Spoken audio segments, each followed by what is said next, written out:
path to victory.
What?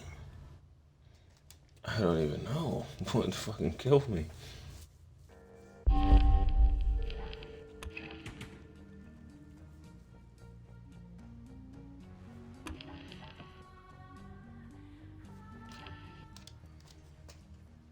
This gun's weak as fuck. Let's see, is there a tutorial? There's not. That gun fucking sucks. Let's see something different.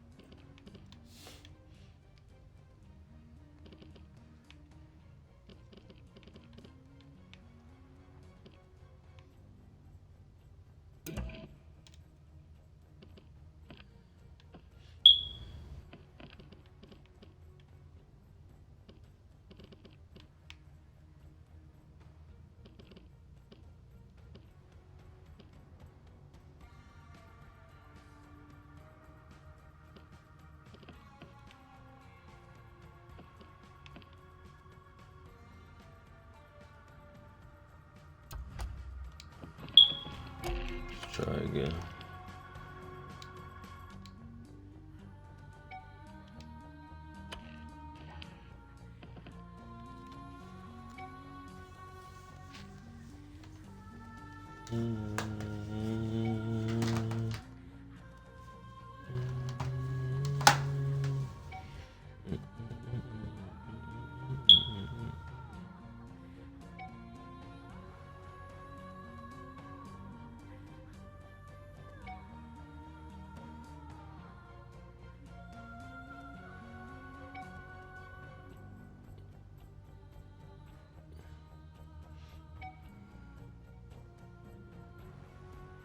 I like the PvP in this game, it's pretty dope.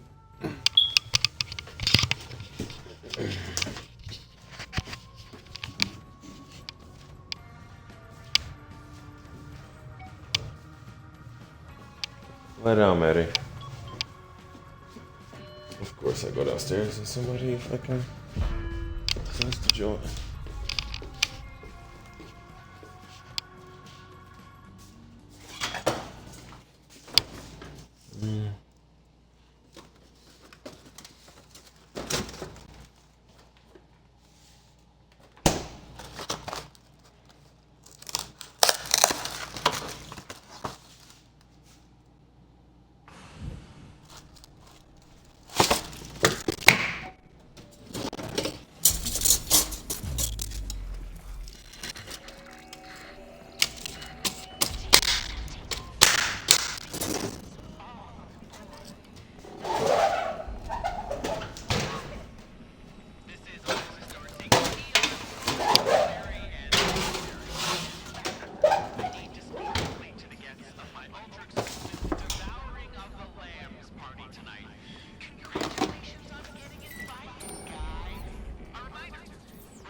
Way too much shit going on around my character right now. I'm gonna be mad paranoid. That's why.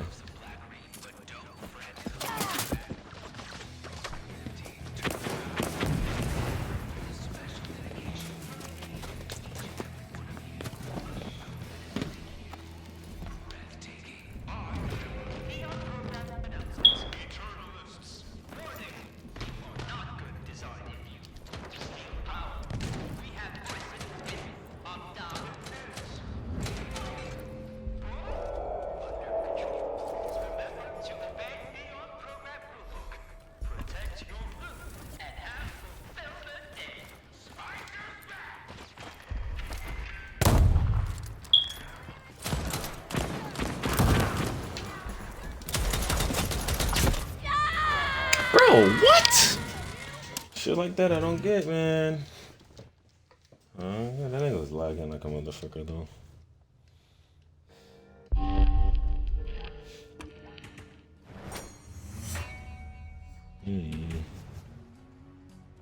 Oh, shit. See, there it was.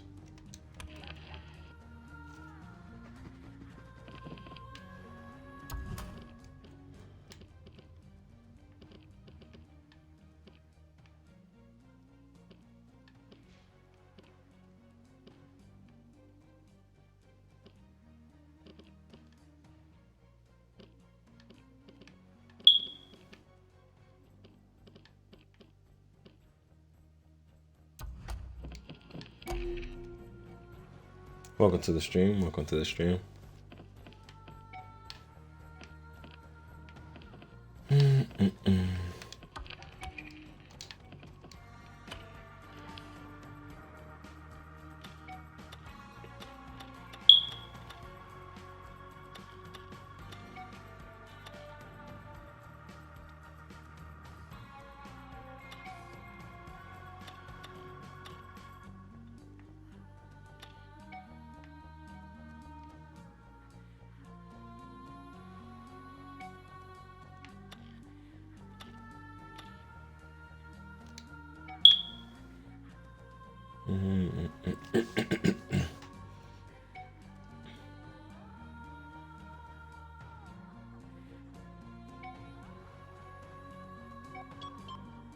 Experience, and your game will probably run flawlessly if you decide to get the PC version. At the time of me making this video, a bigger issue whipping up a mini tornado with one of the whips. There's a lot going on here, and the game gives you these options pretty much out of the gate, which I love. You can quickly experiment and find your ideal playstyle. Another fairly deep mechanic are the shards. You can have 6 different shards equipped at one time. You've got your passive shards, which enhance individual stats, conjure shards, which are magic-based attacks, a directional shard, which you can use to pre-aim and using the right analog stick, a familiar shard, which grants you your own pet demon that will follow you around and help with combat and find secrets, manipulative shards, which are buttons with abilities like summoning shields and moving obstacles, and finally, skill shards, like double jumping and teleport. There are so many of these different types of shards that you get by different options. You can really tell that a lot of time and effort went into making these shards that stand out.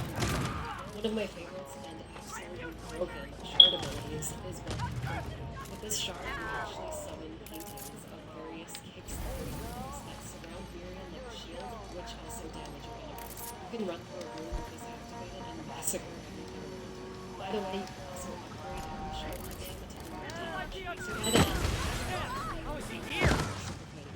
I discovered this shard on my second playthrough, and bosses that were giving me a lot of trouble before went down super easy thanks to these very deadly paintings. Much like the shards you'll be using, enemies in Bloodstained are varied and well-designed.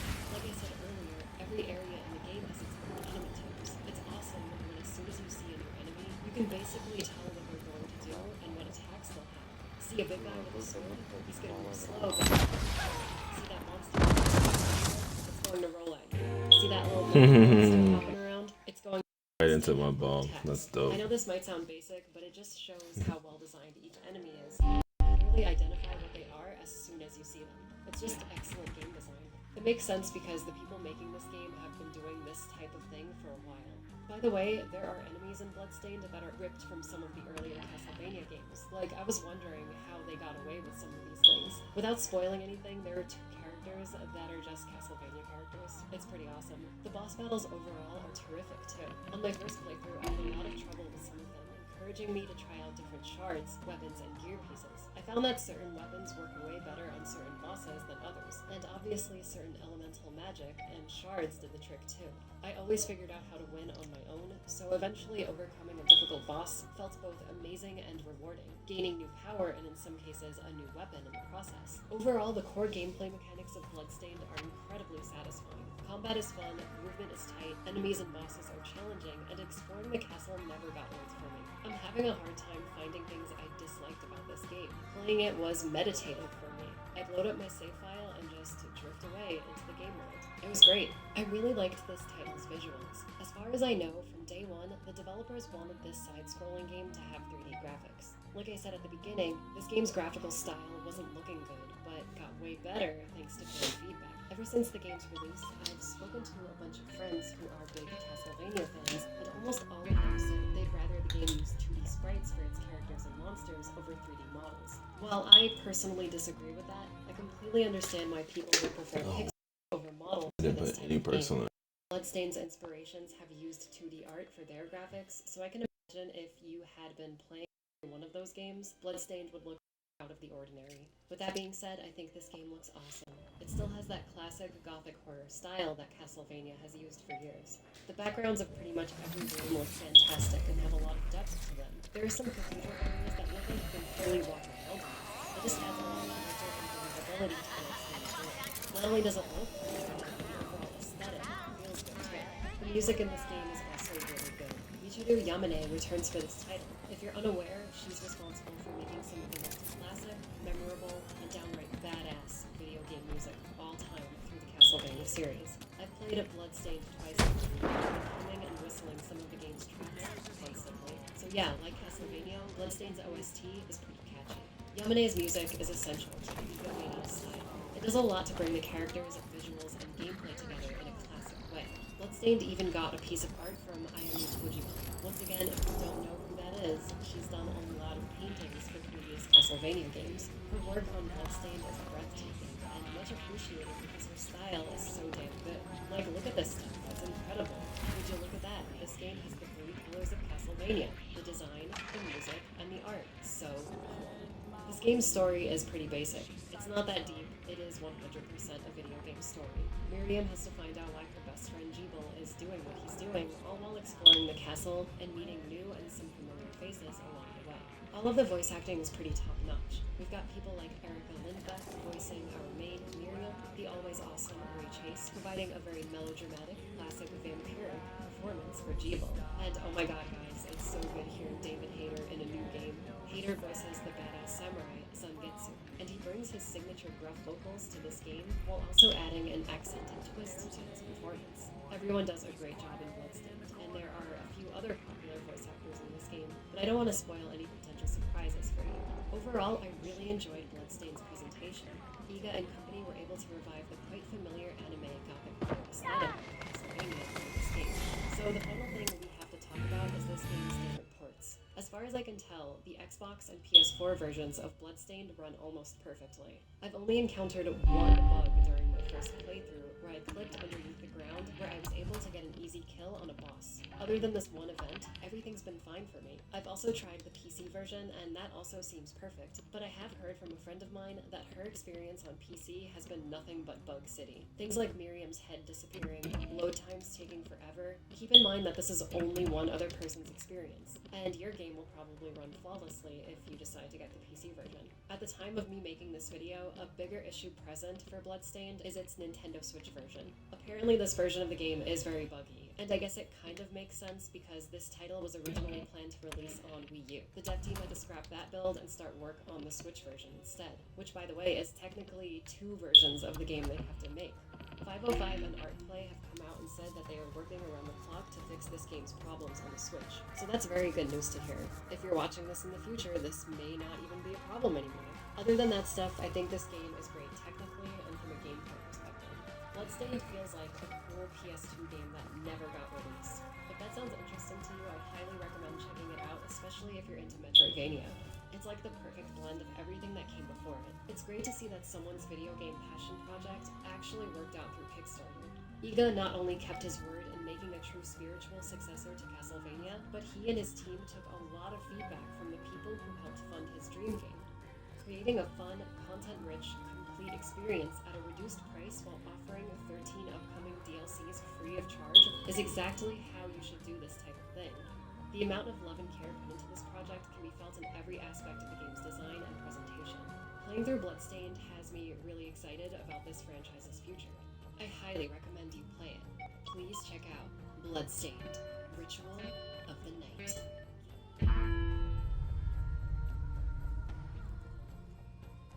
Hey everyone, thanks for watching. As soon as I played this game, I knew right away I wanted to make a video about it. Iga and his team made something really special, and I think a lot of people should check it out. Between this game, RE2R, it's like the 90s is back with a vengeance. I love it. By the way, sorry this video took so long to make. It's that time of year when the weather is getting nice, and I just want to spend some more time outside living it up. I hope you all understand. If you're new here and you liked this video, please consider subscribing and checking out my Patreon link down below. Anyway, I hope you all enjoyed the video, and I will be talking to you all in my next one. Have a great day and stay later. Know this! So stupid! I'm not here to make friends, I'm here to learn.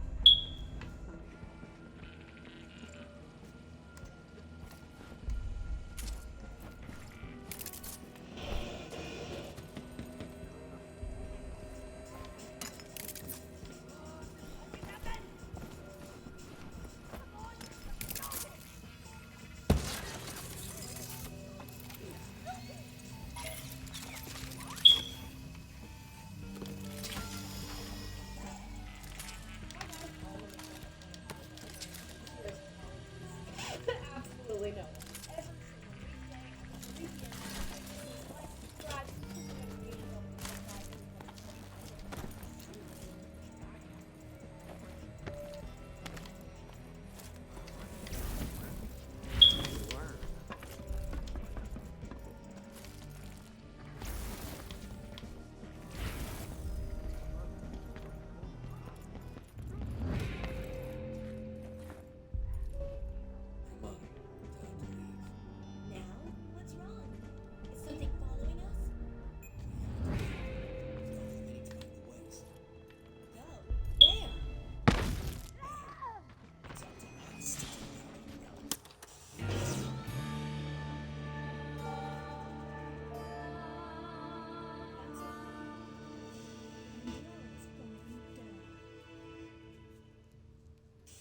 I'm sorry, Claire, but it's not over yet.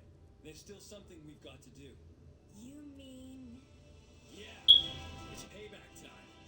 We've got to destroy Umbrella. Now. 6 years have passed since that horrendous incident.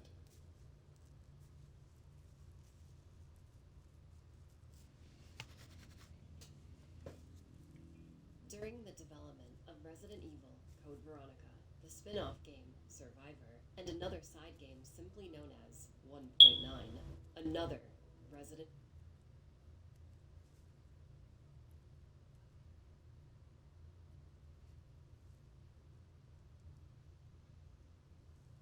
Oh, Jesus Christ now.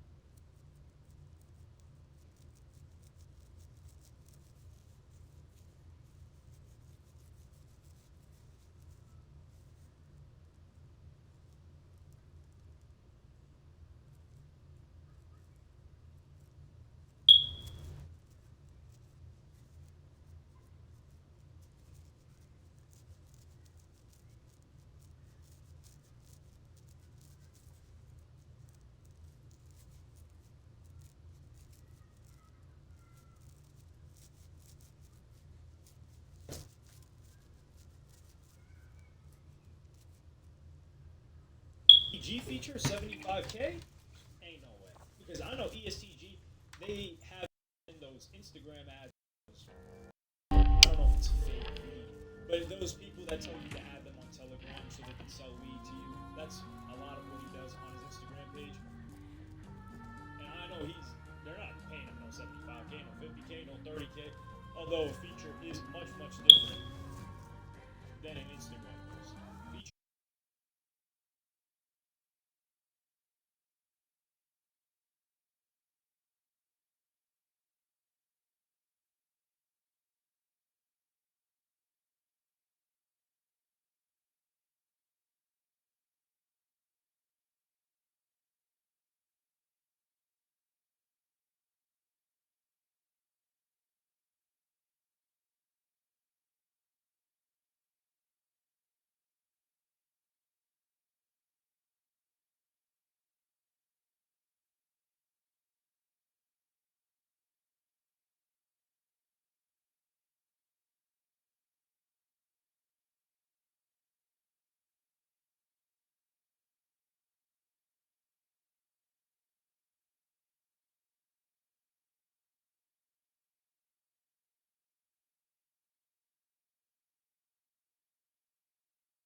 Feature wise.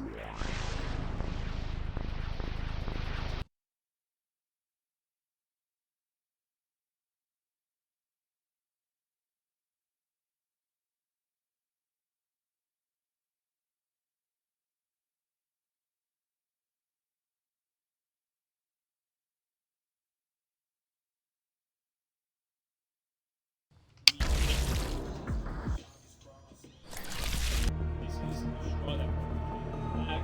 This is not just smoke.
What's the problem?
game is so good.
Oh shit!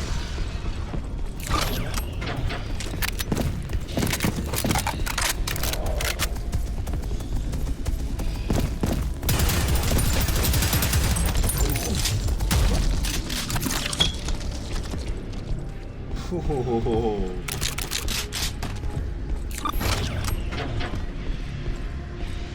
War is almost.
Finally, I got to a shop. I've been wondering, like, dude, what do I do with all this money? Uh-oh.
stay.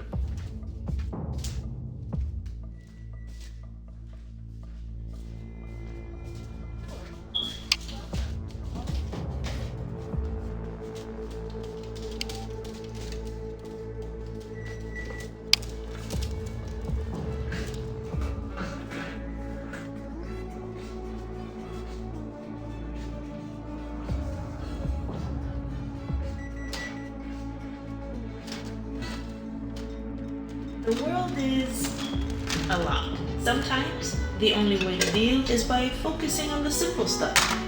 Having fun, enjoying life, just so you can feel okay. But there's a way to get the world we want that's just as simple. Voting. Not just for the people at the top, but down the ballot too.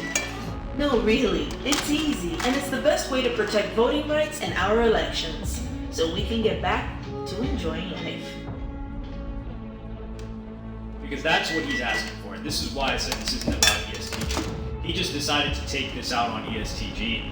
This is the straw that broke the camel's back. This is his cup has just overflown. This is why ESTG's having to bear that load of designers' frustration. I think designers feel like he's been forgotten about. He recently just did a Vlad interview, so I think he's gearing up to drop something. He's doing press again. He's dropping this. Clearly, designer doesn't think ESTG is trash, because if he thought that ESTG was trash, he would have never asked him for a feature. That just doesn't make sense, especially artistically. And I do think designer takes pride in his art. The thing is, designer deserves respect. Number one, a diamond song. He has a diamond record. Keep in mind, when Panda dropped, streaming was not what it is right now. He dropped kind of like in the, I would say, the dark ages, in the transitionary period between sales and streaming. Young Thug existed within that period too.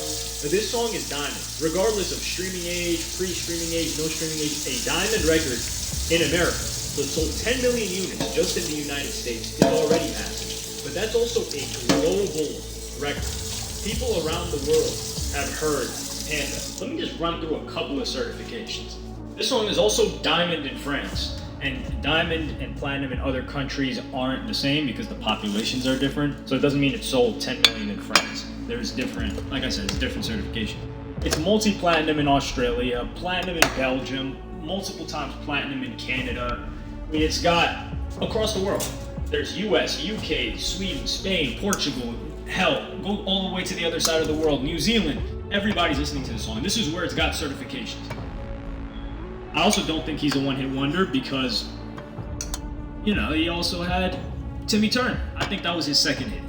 So maybe he's a 1.5 hit wonder at the very least because Timmy Turner wasn't that big. He also had another song that was supposed to be for a commercial. I think it was for Foot Action or something, Champions. That was a good song. I like that song.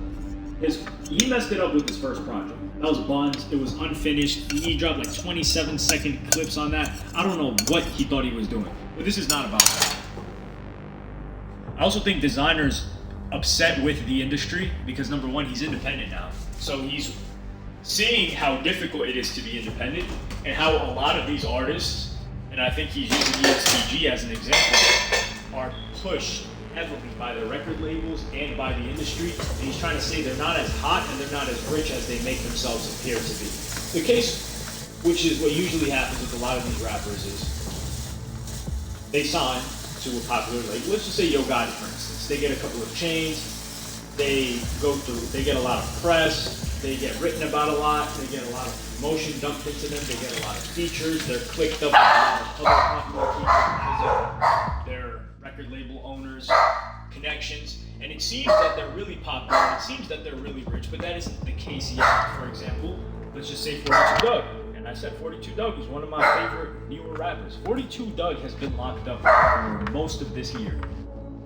There is much of a free 42 Doug movement. I don't see people really pushing that. Maybe they said in the first week he was locked up, but where are all those rapper friends? Kodak, people were consistently talking about Kodak while he was locked up. They couldn't wait for him to get out.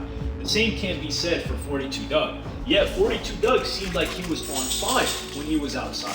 Pooh Shiesty still gets talked about consistently because Pooh Shiesty, I believe he was actually popping. We can't deny that. And that's, I think, the problem that Designer has, where he says, yo, I was actually hot. I was out there in Owanaka, which he probably means Okinawa, Japan. And he was out there doing performances in Japan because his videographer got caught out there with, I think it was a pill of Adderall, and they sent him into the gulag in Japanese prison for 3 months before he could plead guilty and get the hell out of it. He was facing 10 years. That's a story that actually happened. Really good story. That's not even for this video. So he was out there in Japan. He's saying, I've toured the world. The world knows my music. I've done so many things. I'm financially well off, which I believe to be the case. Designer, no matter what they gave him for an advance, he is eating right now. Let's just say they gave $1 million to Designer. How many albums has Designer even dropped on that label? Like 1? And they dropped them? So let's just say he's getting 15% royalty, let's say, on his music. He's been recouped a long time ago. He's eating. Designer financially is not hurting in the slightest. And the amount of shows that he was doing back then, and Designer wasn't really that much of a flexing guy. Like, he had to get a chain or two. He didn't really flex that much. I think Designer was actually, I wouldn't say like smart with his money because I don't know him personally, but he wasn't splurging, and we don't see him struggling for money like we do other rappers. So I think he knows he's financially set, but he doesn't feel like he gets the respect that he deserves. People forget about him, and he's saying basically, well, all of these rappers are hot. I don't get talked about. I don't know if it's a music thing, but he's frustrated with the fact that a lot of this industry right now is fake. In terms of these artists are not as hot as they are purported to be and propped up to be. And that frustrates him, especially when they're trying to charge him $75K. So I think he realizes, yo, you're trying to charge me $75K when I know the behind the scenes and you ain't worth even half of $75K. Your numbers are X, Y, and Z, or my fans, I actually have more authentic fans than you do, which I don't believe to be the case for Designer. That's just a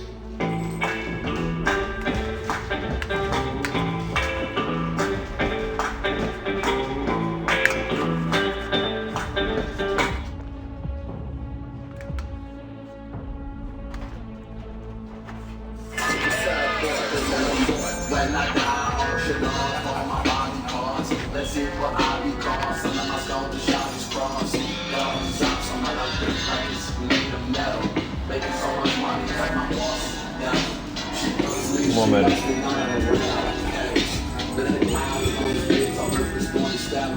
Got a feeling. I think a lot of Designer fans have fallen to the wayside. Although I do think Designer gets decent streams. For example, his most recent song release, Jaguar, it's got distribution, it says World Star distribution, which I didn't even know World Star started. But that song's got 803,000 plays on Spotify. That song dropped about a month ago. He's got around 5 million monthly listeners. A lot of that coming from Panda. I don't think those are bad numbers at all. He's also not getting that much crazy press. Sure, they gave him a Genius interview or verified thing that dropped yesterday for that song specifically. But he's not getting talked about. He's not getting posted on academics. He's not getting posted on all of these blogs. He doesn't have the industry promo machine running for him. He's not clicked up with all of these artists. We aren't seeing him hanging out with all the most popular artists in the game right now. So 800,000, that's solid numbers. Not bad at all. I think he recognizes that. He just feels disrespected. And he also wants to heat back up, and it's an easy way to do it. So that's pretty much what I've got to say about the situation. Clearly don't think he is trash. Designer, I wish the best for him. I want to see him succeed. He always seemed like an authentic guy. Remember when he first blew up, he was so happy. He was giving his all into every performance. He was throwing up mid-performance, continuing to perform. He just seemed like the most genuine, authentic person that was delighted to get success. And even after that, the poor label situation that he was in, although I think it's partially his fault. I want to hear the story. I don't know if Vlad asked him about it. When he talks about the respectful. I think it was like whatever that first project was. I really pushed a lot of people away. So I'd like to hear more about. No, it was New English. That was the big thing. Now I remember. That thing was fun. I can't remember. Yes, it was disgusting. And I think the numbers are good for it in terms of streams. Now that I'm looking at it, but dear God Almighty, that is unfinished. I felt disrespected listening to that. The same way that designer felt disrespected listening to something. I'm getting offered 75. Let me know what y'all think in the comments. Like, subscribe, and hit the notification bell if you enjoyed. Follow me on Twitter and Instagram. Thank you for watching. Peace. I was paying for in-flight Wi-Fi for months before I finally caught it. Rocket Money uncovers hidden subscriptions and notifies you when a charge is upcoming. From there, you decide if you want that service. And if not, cancel it right from the app with one tap. Download Rocket Money's Money app that works for you.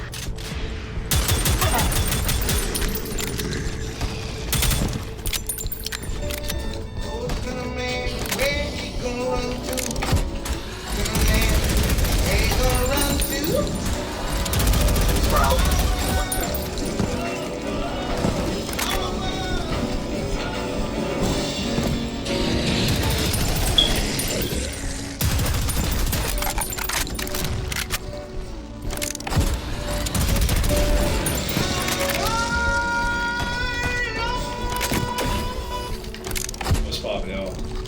Post Malone's recently been on his tour, the first tour in the US. It's supposed to be a world tour, I think, in a month or two. He's going to be going overseas to Europe. Roddy Ricch has been the opener for him on this tour. But more recently, a couple of days ago, he was at his tour stop in St. Louis. And we gotta give some credit, respect on Post Malone's name. I've also said that Post Malone, I think, is the artist of this generation. I would say past 7 years, that their music will be played 50 years from now, like they be playing the Beatles. I'm not saying he's like the Beatles. Fuck, I would enjoy Post Malone's music more. Now, I'm not saying he's like the Beatles, but I'm saying the way that people still play those songs 50 years later, that's Post Malone. I don't think there's anybody else you bet, oh, that's guaranteed. Someone that didn't start as a pop star. Post Malone kind of started within their pop. Regardless, doing huge shows, massive. He's in St. Louis, he's performing, he's doing his thing, he's walking around, got my fans, performing, and then he takes a bad fall. So you guys some footage of that.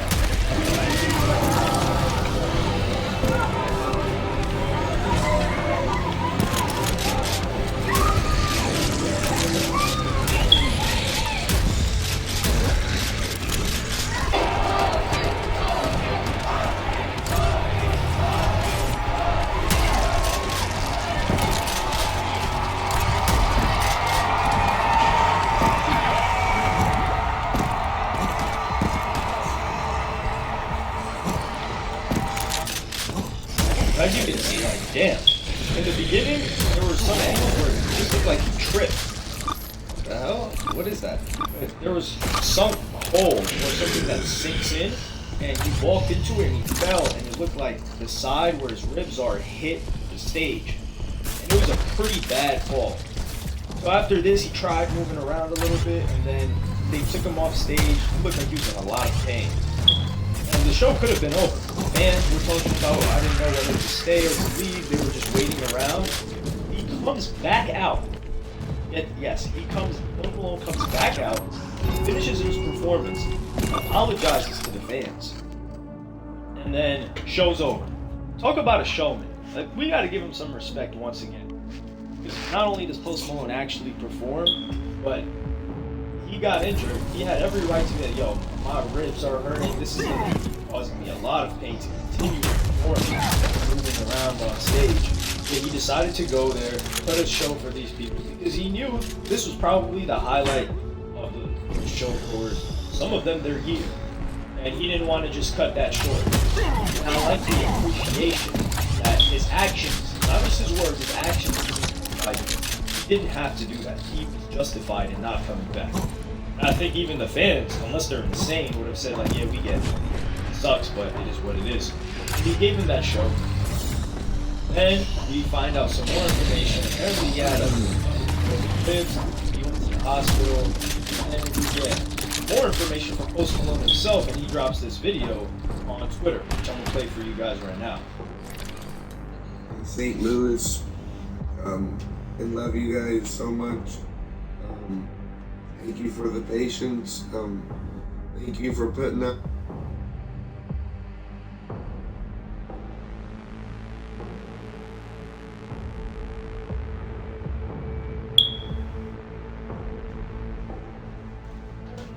Love you too, baby. Have a good day at work, okay? The game version of the hottest anime, One Punch Man, is online now, and I've been loving it. Wow! The other day, someone in my Discord posted a link to the official Halo YouTube channel where they made a post about the 13-year anniversary of Halo 3 ODST. And when I scrolled down in the comments, my gamer blood started boiling because I saw that the top comment says, "To this day, this game is not only my favorite Halo game, but my favorite FPS game of all time." And I just want to come out and say, ODST is completely overrated by the Halo community. It's really not that good, you guys. It's just like a normal Halo campaign. People talk about this game like it made their parents get back together or some shit. So the first thing people always talk about is the music. The saxophone. Oh my god, it's so good. Yeah, the music's alright. The soundtrack is fine. Just like everything else in ODST. I want to make this clear right now. This is not a ODST bad or I hate ODST video.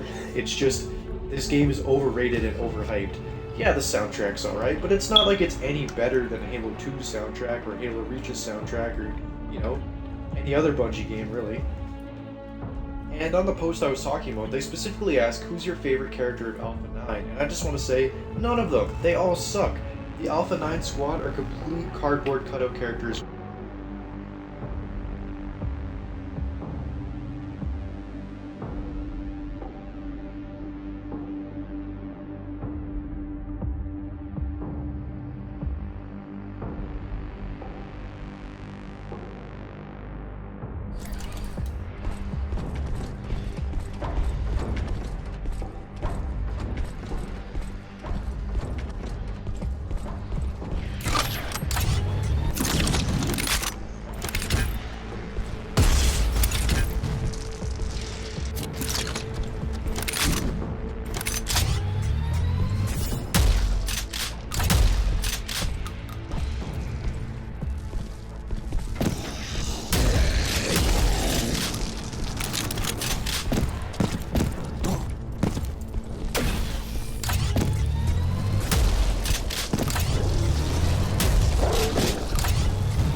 could just stay home so they could have Christmas dinner and open.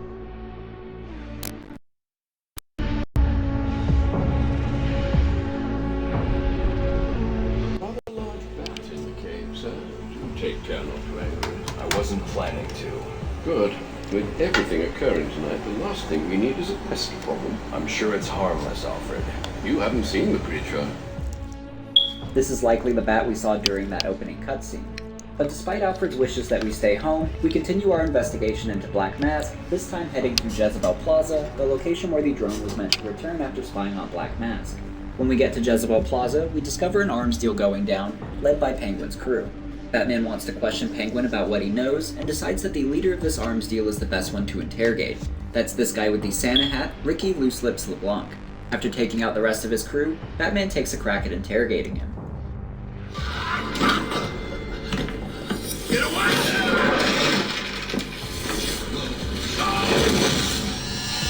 Where's the Penguin?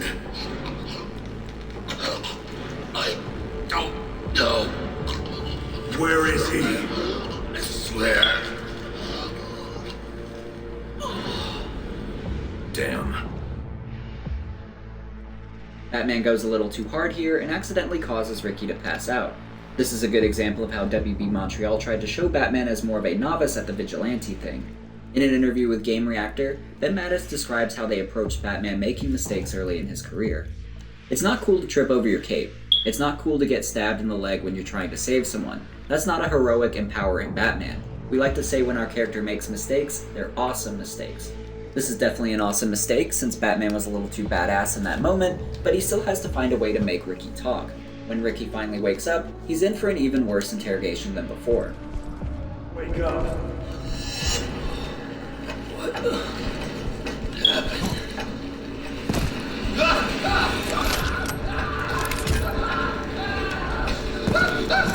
Time to talk. Where's Cobblepot? Let me go! If you insist.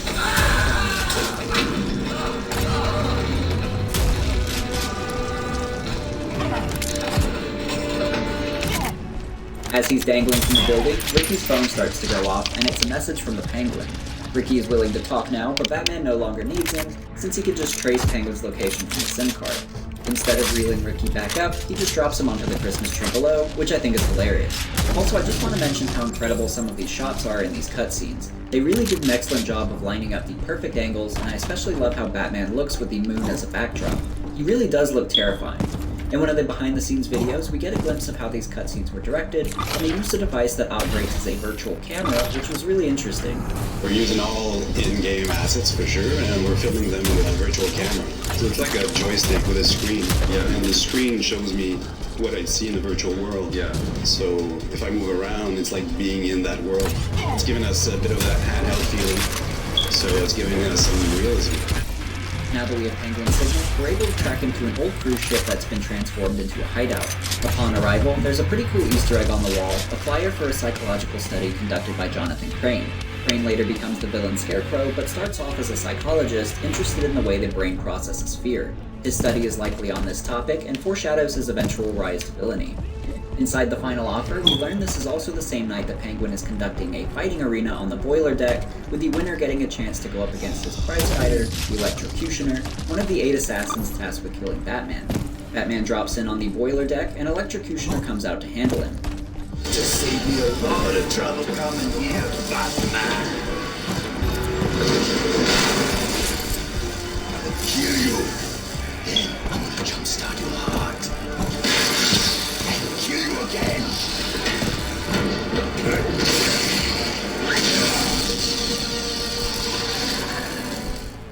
He's set up to be our next boss fight, and he's ready to rumble. He's incredibly arrogant, but it turns out that he's all bark, no bite, and Batman takes him out with one hit.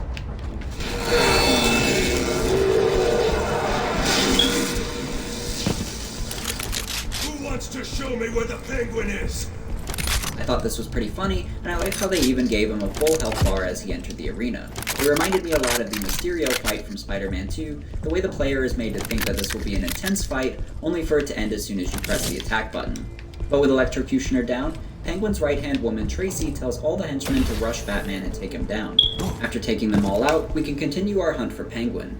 As we progress through the ship, Tracy sends us a message over the intercom telling us that Electrocutioner has woken up and escaped. This is another mistake on Batman's end, and he acknowledges that he should have tied him up and sent the cops to retrieve him. However, in the theme of Batman making awesome mistakes, he's able to turn this negative into a positive by having Alfred scan the city for energy signatures matching Electrocutioner's gloves. While Alfred gets to work on that, we continue to pursue Penguin. Continuing through the ship, we also find an Easter egg based on this replica. Penguin's voiceover of the ship mentions that it was at one point called the Olivia B. Meredith, which is a nod to the 1960s Batman show, where the actor portraying Penguin was named Oliver Burgess Meredith. We can also enter Penguin's office, which has a few other Easter eggs within it. First, in one of the cases, we can see a bunch of umbrellas, which is his trademark weapon. In the comics, Penguin has umbrellas that conceal various weapons, usually a gun, but sometimes a knockout gas or some kind of propeller he can use to fly. We can also find a newspaper on the wall stating that Gotham is now the second most dangerous city, which makes me nervous for whatever city is the first. We can also find blueprints for the Iceberg Lounge, which will end up being Penguin's new base of operations later on. There's also a list of planned hijackings, naming 3 noteworthy companies. There's Amertech, which used to employ the character John Henry Irons, who later becomes the hero Steel. If that sounds familiar, you might recognize him from his unfortunate movie where he's played by Shaq. There's also LexCorp, the company owned by Superman nemesis Lex Luthor. Last on the list is Queen Industries, owned by Oliver Queen, aka the Green Arrow. Next to this list is another one for weapon orders from the various assassins in Gotham, like Deathstroke and Deadshot. Bane even has his own special box down below, full of rockets and rocket launchers, something we'll see him using later in the story. Eventually, we track down Penguin as he tortures Alberto Falcone. Penguin's goal is to convince Alberto to talk his father into leaving the weapons business, leaving it open for Penguin to take over. Batman interrupts and starts to beat on Penguin for information about Black Mask. He's successful as Penguin tells him to investigate Lacey Towers, Black Mask's penthouse hideaway. Before he can tell us more, we're interrupted by another assassin, Deathstroke. This brings us back into the fighting pit against an extremely skilled opponent. Deathstroke is a weapons expert and highly skilled martial artist. Batman is as well, but Deathstroke matches his skill, making him a major threat, and he's commonly considered to be one of the deadliest assassins in the DC universe. So this is going to be a big step up from the enemies we faced prior to this. This is also potentially my favorite boss fight in the game, since it feels like a really tense one-on-one battle. You won't do well button mashing against Deathstroke, since he can block your attacks and take advantage of any openings you give it. Even with the attack indicators over his head, you still need to stay on your toes as he'll attack quickly, often multiple times. The fight itself is pretty straightforward, attack when you can and counter his strikes, but it's a fairly long battle and too many errors can be your downfall. As the fight progresses, he'll become more aggressive and attack more frequently. Eventually, Batman will break his staff and he'll pull out a sword, giving him new attack animations that you'll have to adapt to. I love this though because both of them feel evenly matched and it feels like you really have to focus during this entire fight. I think WB Montreal really nailed the feeling of a Deathstroke boss battle, and I go so far as to say that it's one of the best boss fights in the entire Arkham series, not even just from Origins. By the way, just a fun detail about Deathstroke is that he's the inspiration for Marvel's Deadpool.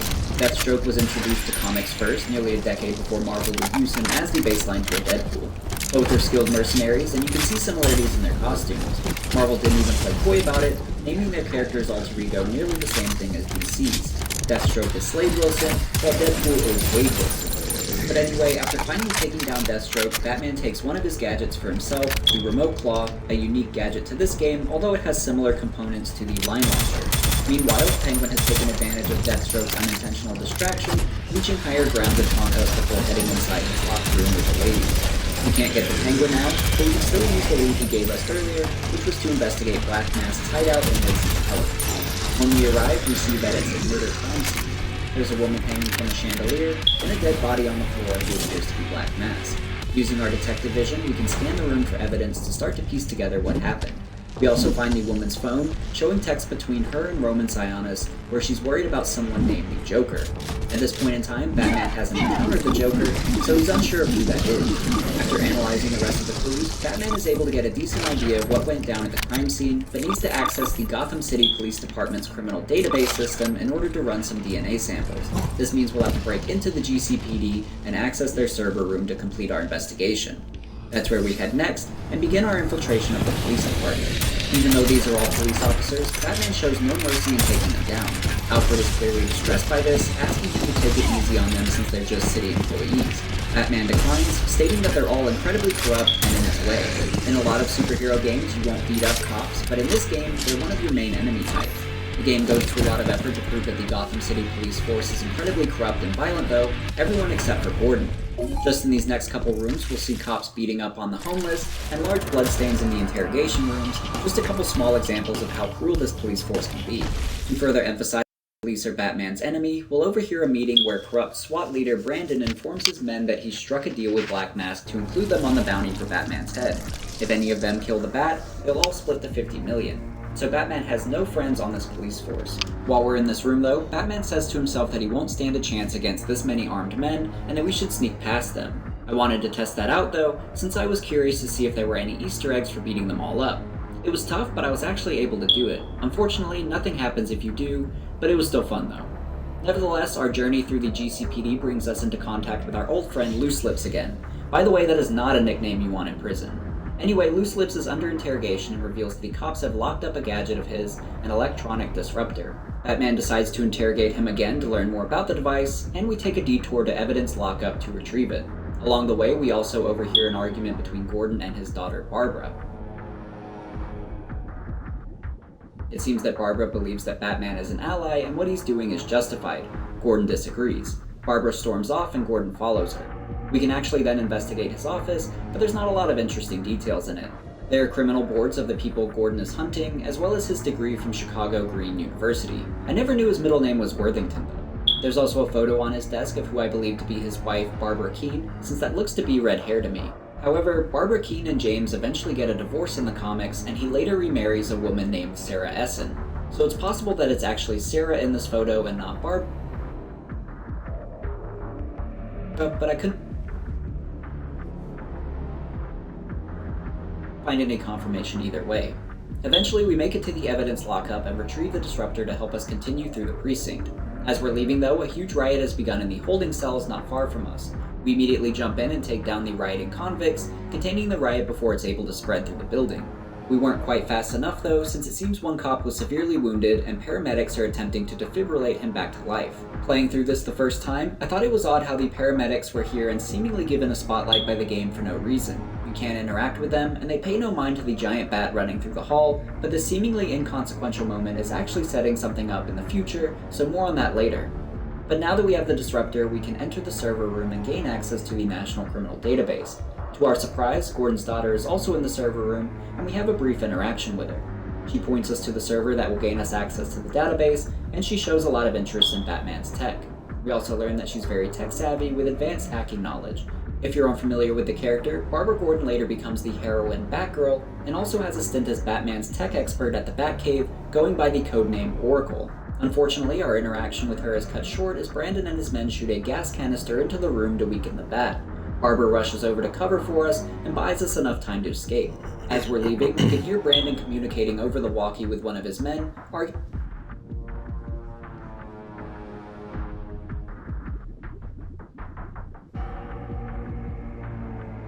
over whether Batman has a gun on him. This could be a slight reference to the early days of Batman comics, where he actually did carry a gun. It wasn't until later that DC decided that it was best to remove that from his arsenal.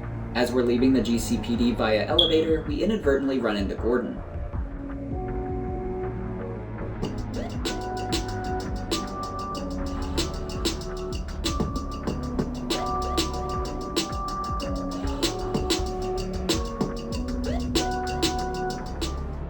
Ever notice that some people have all the right moves and energy to boot? Must be something in the water. Clean electrolytes on a mission to get you up and moving. Must be the Noon Hydration. That's N-U-U-N. Drop it in, drink it up, and let Noon bring motion to your life. I don't want to hurt you, but you need to stay out of my way. Never. Listen, I'm on your side. My side? My side works within the law. My side doesn't leave suspects with broken bones and missing teeth. We've earned Gotham's respect. If that were true, I wouldn't believe you. Gordon, clear the line of fire! Hold your fire! If he moves, take him down. Got nowhere to run. Move, Gordon! I'm taking him down!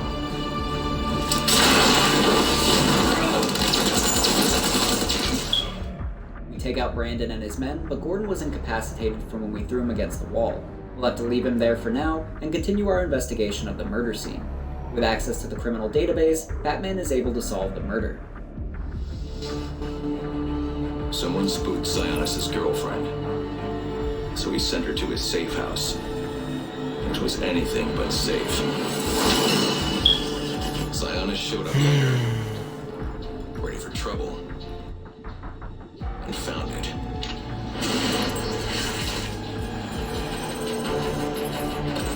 Or so it seemed. Roman's always been paranoid. That's probably why he's lasted this long. He sent in a decoy, giving himself the element of surprise. But it wasn't enough. There was a fight. Sionis lost. The killer didn't hesitate to shoot the decoy, but he wanted Roman alive to access the cash stored at the Gotham Merchants Bank. With Sionis under control, all that remained was to tie up loose ends. But it wasn't the fire that killed Sionis' girlfriend.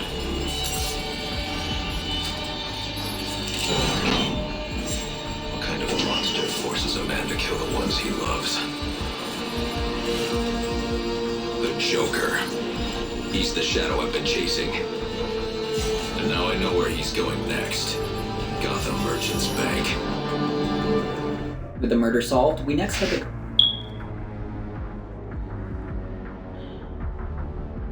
the Merchants Bank in hopes of thwarting the Joker's heist and rescue Roman Sionis. By the time we arrive though, Joker's already done a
nice.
21-year-old boyfriend who she was still seeing.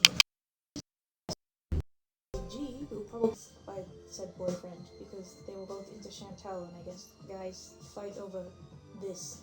I guess this guy is allowed to cheat, but doesn't like it done to him. Nevertheless, after this, Chantel says that she had pity sex with a possibly mentally handicapped man as an apology for the drama. Then there was a 39-year-old friend. What? I thought he was very good looking for his age. He looked to be in his maybe 40s, late 30s, 40s. So here's another breakdown of what story just occurred.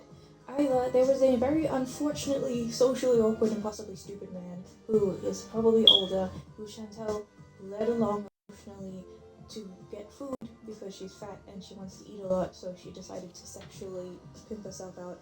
Or she was taking advantage of a mentally handicapped man. That's all I need to say about that. That's disgusting. But it gets worse. So I just mentioned a bunch of awkward sexual stories, but there's a lot more. In pretty much all of them, the common theme is humiliation, both towards the guy and also Chantel. Like, she's so desperate that she does something embarrassing, like having sex with a scrappy drug addict in order to have a burger or a piece of chocolate or something. Or the guy does some weird shit like having mommy issues or just something involving a very gross interaction. There's just something really weird going on here, is what I'm saying. One of them is her being humiliated in some way, and then the genuinely disturbing shit is mentioned in such a nonchalant tone that it's as if it happens to everyone. It's weird, like, I don't know about you, but I've certainly never done something like that, so I don't know why she's thinking like it's normal. But I'll give you some examples. One time she was getting ready to do it with a dude and he pauses, picks a piece of toilet paper out of her butthole, and then she feels awkward afterwards. The one time she went home with a guy who put on her bra and then she went to the bathroom and he fell asleep and started curling up beside her and crying about his mom in his sleep. You would think after a guy takes off your bra, I'm just gonna start doing things to you, but no. He put on my bra. He put my bra on and kept it on, and he's like passed out. Like completely passed out in my bra. All of a sudden he starts grunting, grabs me really tight, like almost friggin' suffocating, and he starts crying and saying, "Mommy." One time she was going to the bar, but didn't end up leaving with anyone by closing time, so on the way home she finds a homeless man and asks if they can do it on a random rock. You know, it came around to the bar closing, and I got that feeling like, I want to go home, and I want to get, as I'm walking home, I see this guy. He wasn't too scruffy looking, but he was kind of scruffy, you know. Deathmatch. He was wearing like a shopping bag. Together, And it had, like, we can change the future.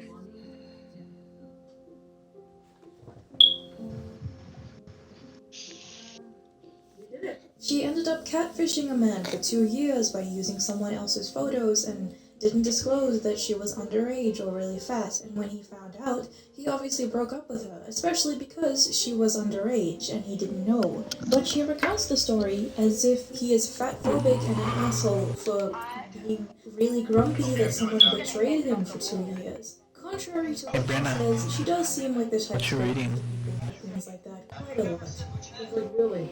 You're not even gonna at least wait to see what she's like, she's back, never mind. You know? Just curious, I was hearing you. And I was like, what is it? Yo, shut the fuck up.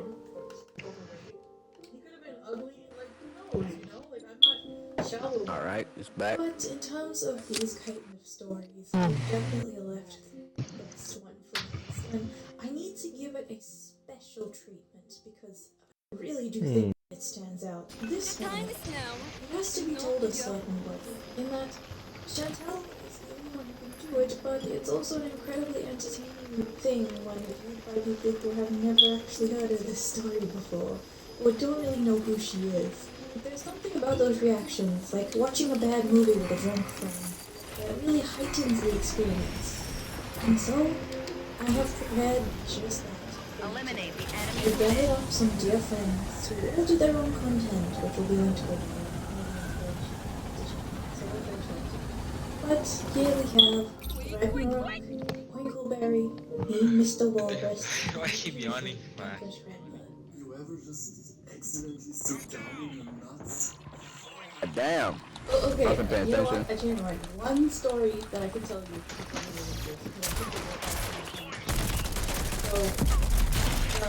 No! Get him, Alex. Nice.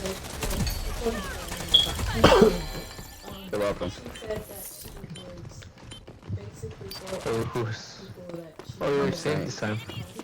start like a kind of sexual relationship. Ah, you got me. There's three of them. Exchange for her. Oh, dude! Fuck. I clapped in the back. Fuck, there was 3 of them there. But I said. I haven't found one. No! Hey, right. I got her down. Nice. Figure her up though.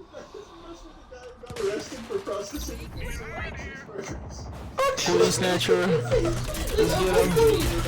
What the fuck? Like go like okay. Booty snatcher, potty snatcher.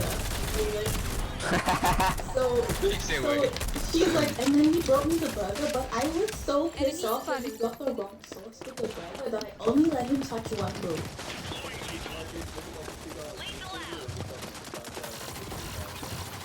I don't remember what it was, but I knocked one. I knocked 2. Oh fuck, the medic with sucking dick. But what if you have to fuck her? That's easy. Uh, I can't do the drone. You're about to heal, right? Dick, y'all keep on dying. I can't heal y'all. We'll heal faster.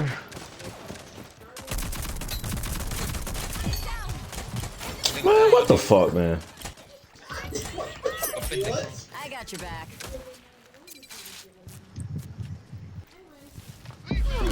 Save the line. Yeah. There's a lot there. oh, it's still there, all of them. I knocked one. Thank you. And you just walked That away. magic is you! Hey, Brad. You want the red gun? I finally got my gun. Enemy spotted. Go here. Spotted.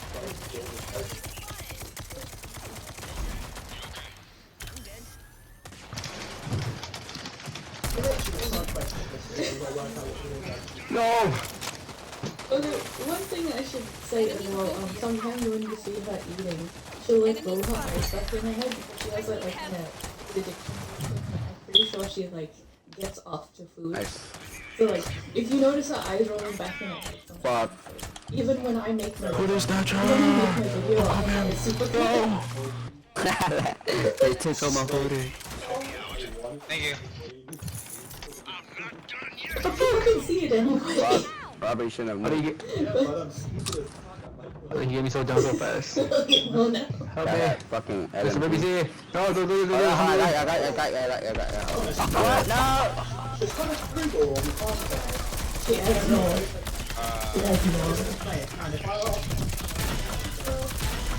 Are they back in there? Yeah.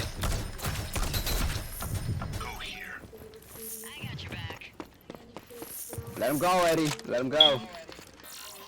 Let him go. Oh, also another thing, when she does the cleavage like that, there was another video where she like eats food and then get the crumbs. I got shot by the whole squad. She like does that as a habit, so like Y'all eat there? crumbs out of the cleavage. Not one area.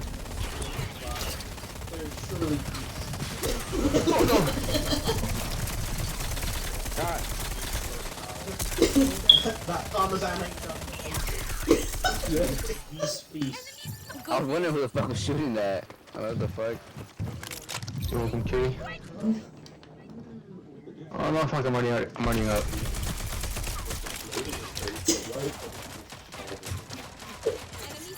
No! Man, what? Just use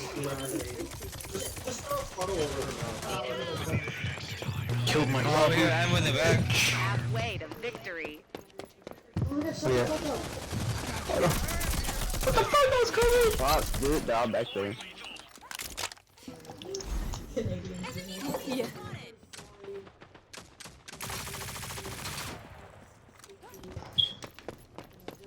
Yeah, she's back there. Oh. Dude, what the fuck? There's 3 over there! Get him.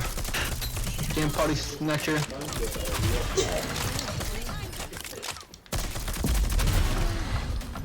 Ooh, that's on the fucking way. He's placing it into it. You okay? Help. I got you, Robert. Thanks, Are you gonna punch him? Yeah, punch him! Oh! I got you, little stout. This is what I do. Oh no, they're out here, they're shooting. So bad. Nah, I can get that. That shit's so fast, I'm sorry.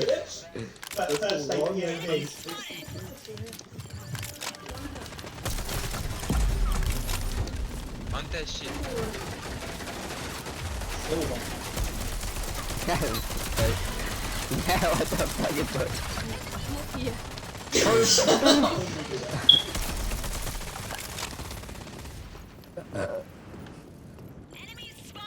Oh my fucking Christ.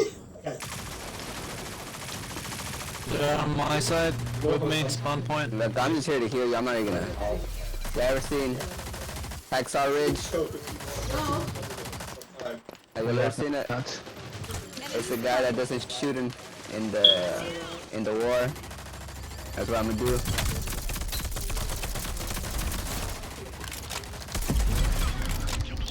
Bitch. Fucking... Hey, Josh. There we go. She can't do nothing.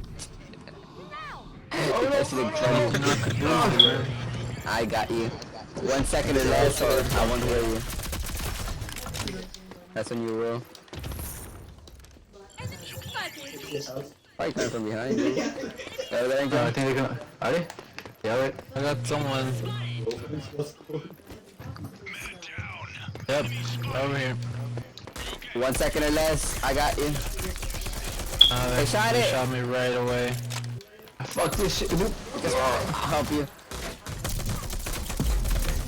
You should need a gun. I got this. Oh. I was about to take it out. What the fuck? I glitch? Yeah, I glitched too. I can't hear ya. I can't hear whoever. Oh, you're dead! No!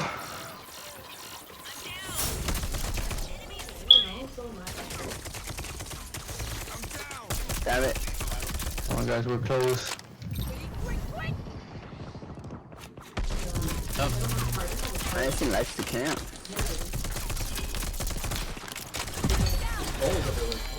Oh shit. Fucking dudes are in the fucking corner, man. Oh, what a bitch. Staring at you eating.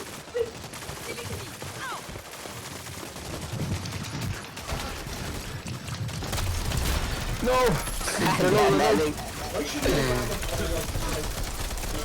Oh shit! 1 second or less, so I won't hear you. Ah, she hit me too!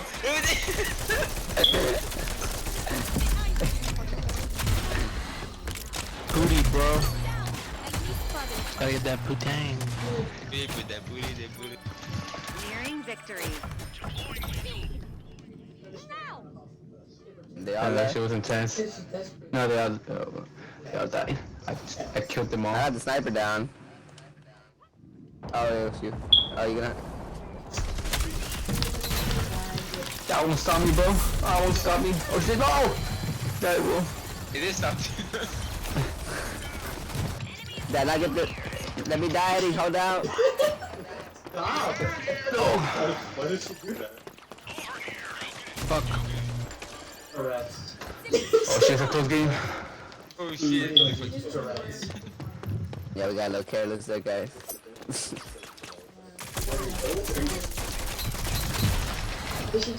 At the edge. You're getting drunk on the way.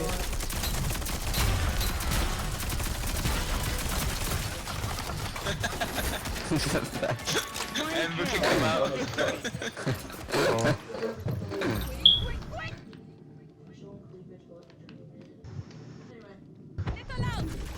Gotta punch him. Got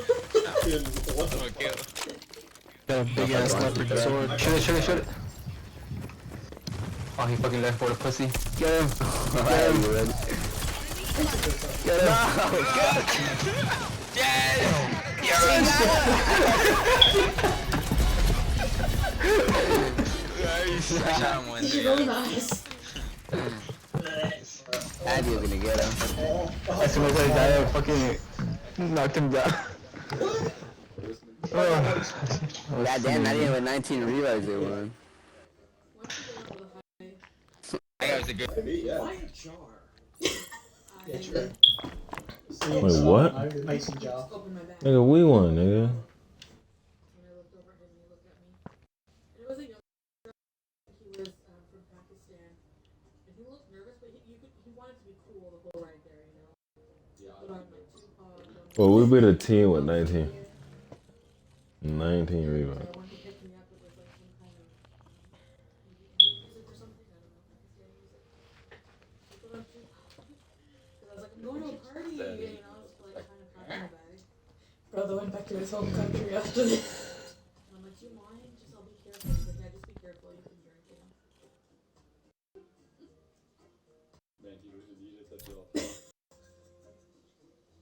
Don't do that.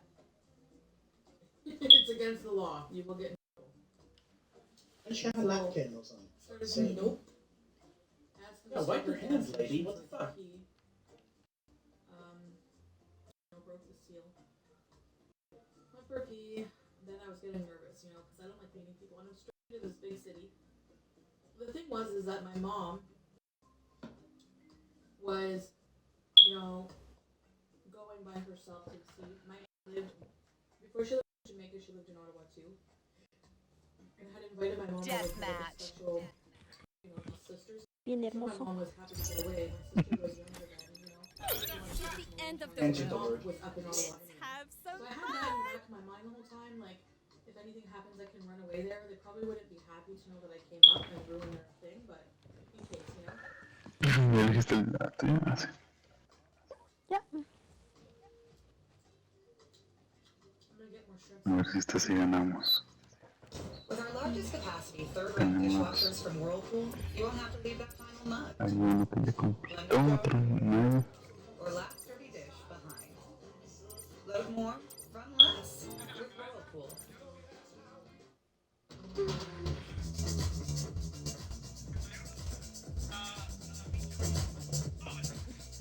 ¿Te vas a comprar la skin?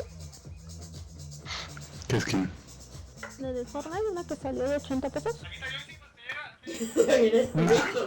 No me gustó.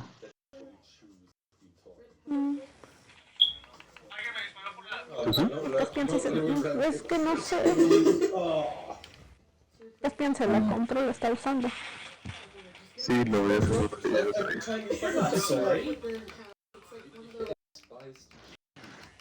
Pero no, a mí no me gusta cómo se ve. Y pues no necesito ahorita. Entonces pues no.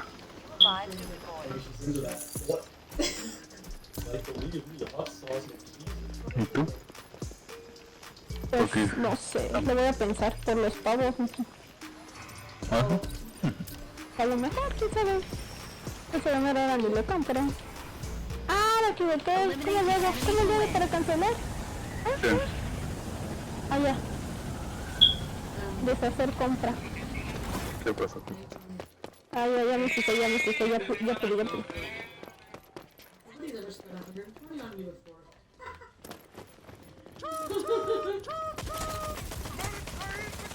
Just suck it.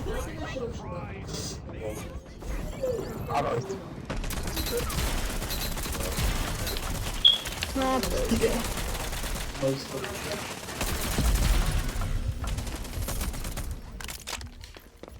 See what I mean? She's like cooling. But she's like halfway through. So like how like you must be kind of cool now. So why are you all not going like really short? You know?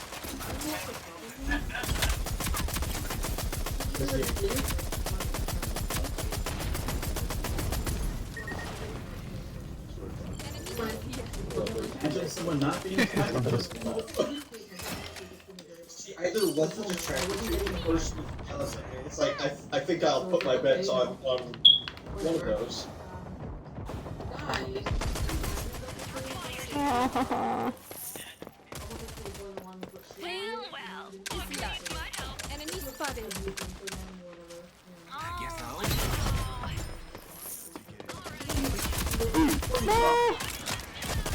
She took it personal. Come on. Yes. I'm personally attacking you. I got you, buddy.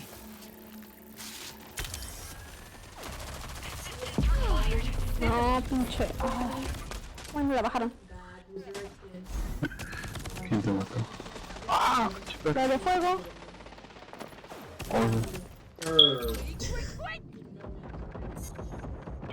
Hijo de puta. Te estoy siguiendo.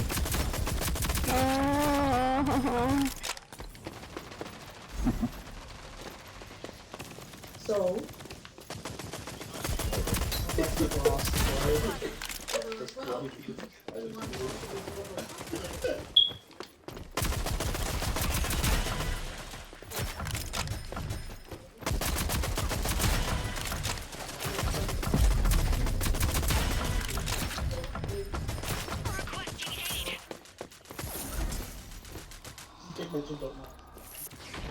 My awareness is ridiculous in this game, isn't it?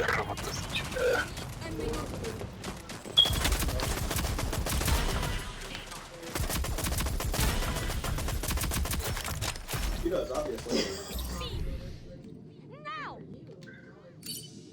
You know, like when Jabba the Hutt swallowed that fucking snake. Halfway to victory. No te quiero mucho.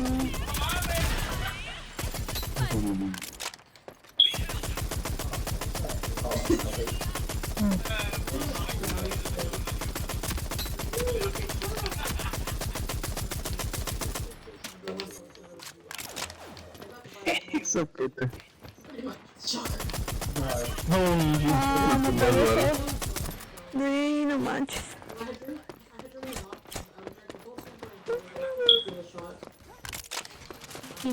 Vamos ahorita. ¿Qué más?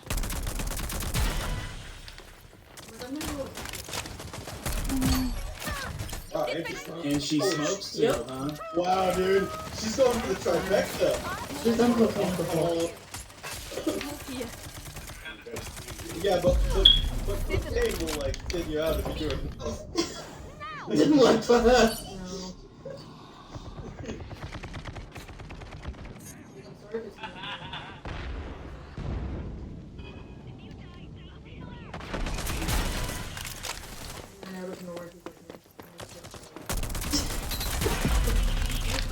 No puede ser. Lo bajaron.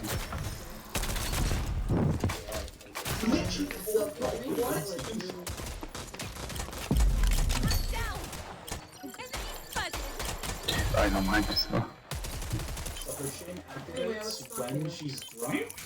Se les fue uno. Damn. It's actually really fucking ridiculous.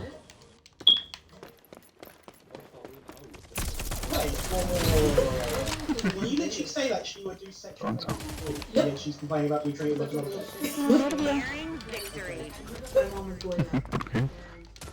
¿Por qué? Si no ganamos. ¿Vamos a ganar? ¿Ya vamos a ganar? No creo que perdamos. ¿Sí? Ok. I didn't tell her about it because she would have been like, no, you know, and worried. Ya no están probando, pero... So that's what happened, but I told it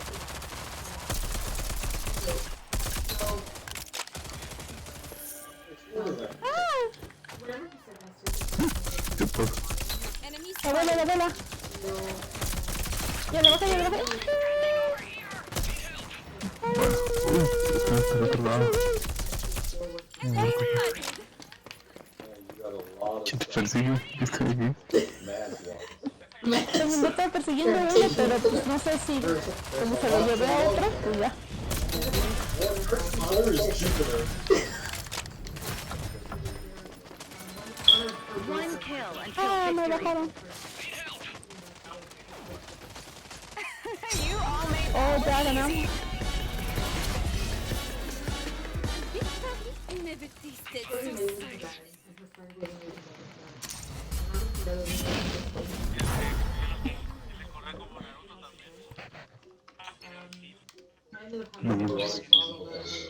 Dime qué exóticas es eso. Manda mi amor. What's good, Trey? What's good with you?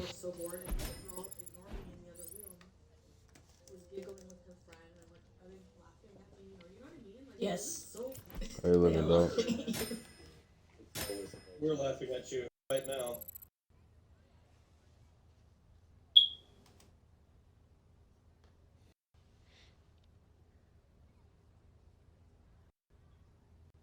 Man, I need a new headset. My headset's all fucked up. What's good, bro?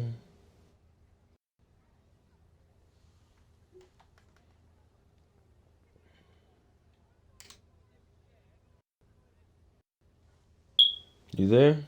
Damn.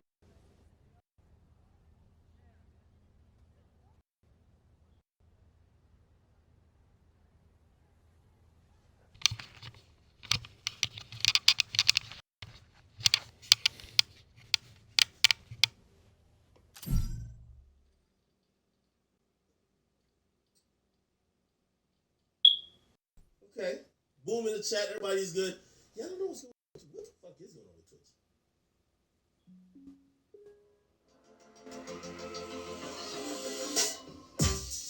Oh, I think you could try to impersonate me all the fuck you want. To keep it real, I knew I built a fucking lane and I was a pioneer in a certain sense when I came to like media shit. If I'm gonna be tight at it, nigga, sign all the niggas who wanna be you. Don't get mad at it. Especially when they're getting quicker, they're doing their thing. Like, bro, what the fuck? Like, get over this shit, man. I'm sorry. Deathmatch. Oh, shit. Oh, now this story is hilarious. I think that post this. So, You and I will arrive eternally. Alright, man. This time it ain't nobody in here that's the same from the last lobby. Thank God. Mike Tyson offered Remy Ma, right? He offered Remy Ma, or no, he offered Fat Joe, I think. I don't think it was Remy Ma.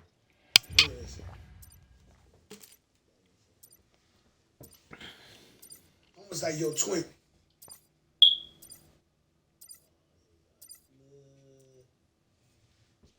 Come on, Joe, we gotta tell this story. And it's an old story, so nobody should get mad. Please. This was one I never told this one, so we can talk about this. Yes, please. Mike invites me to the house, and he says, bring Remy Ma with you. We go to the house, he opens the door butt naked, right? So I'm like, yo, Mike, you want the story or not? There was a chick in every room. In every fucking room, jacuzzi, this. I'm like, yo. Hey, by the way, Fat Joe, one of the best in storytellers. I'll also say this: what's so great and special about, like, you know, hearing these stories is like that was such Absolute madness. And I love it. Where, like, you know, it wasn't a bunch of like these days. Compared to these people, There's a lot of rich people. Back then, it was like not a lot of famous people, not a lot of rich people, and not a lot of rich people.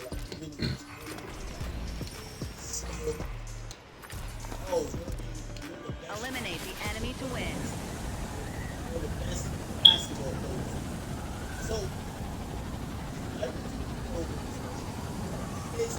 most women, a woman could be a 6, and she probably could tell you an experience of her DMing she'd tell you an experience of her. Back then,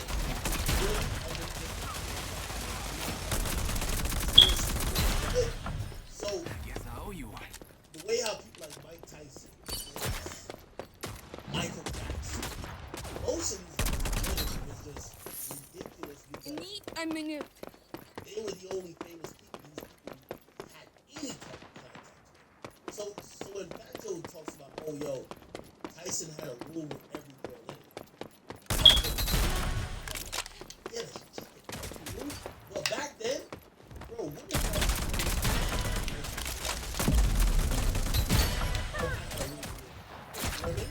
Need a hand? The enemy spotted. I am Mike. You want me to finish the story? Please. He said I don't know if it's 5'10", right. I believe him. He wanted to keep Remy Bond, right? You can't keep And he someone. made offers like he showed us some convertible Benz new. And he was like, you can keep this. Mike, we can't do that. We can't. Mike makes my sister. Come on, Joe. I was like, you can't do this. He offered us some fucking 500 Benz. This. I was like, oh my god. Hey, yo, that was a great time, man. I had a wonderful time. Right? You can't keep And he someone. made offers like he showed us some convertible Benz new shit. He was like, you can keep this. Mike, we can't do that. We can't. Mike makes my sister. He said, come on, Joe. I was like, you can't do this. He offered us some 500 Benz. This. I was like, oh my god. Hey, yo, that was a great time, Mike. I had a wonderful time. Come on, Joe. We gotta tell this story.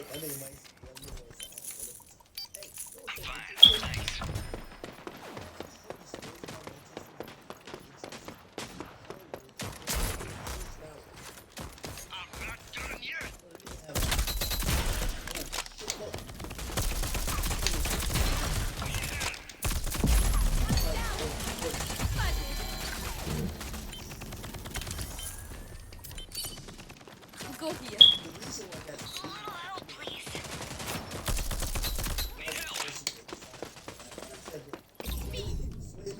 Now. Kodak.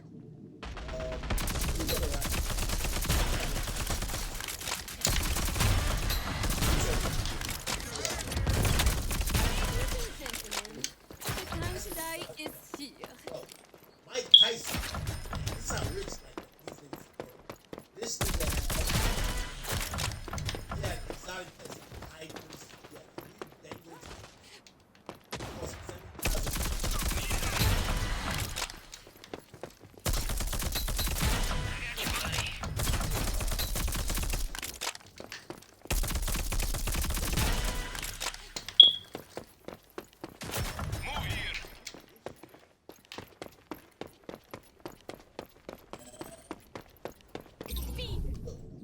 Now.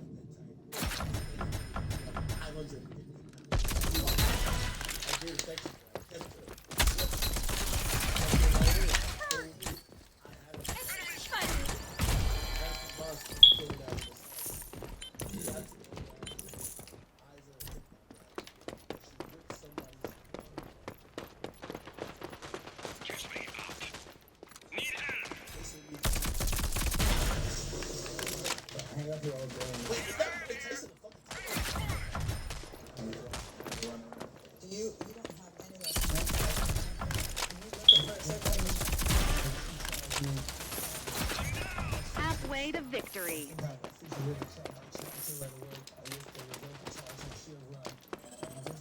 Quick, quick, quick.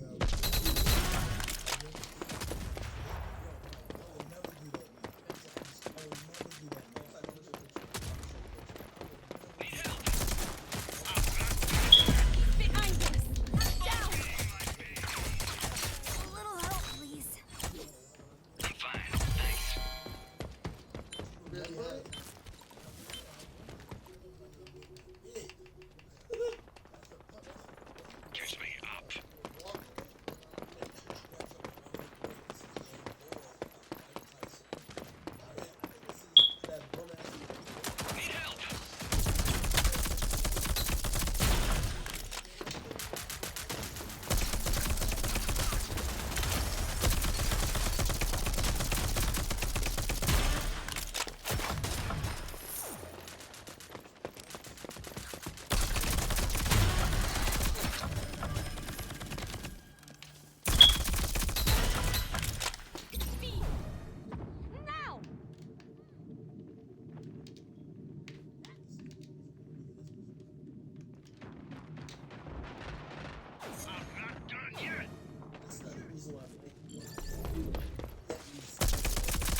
Contract in the bag.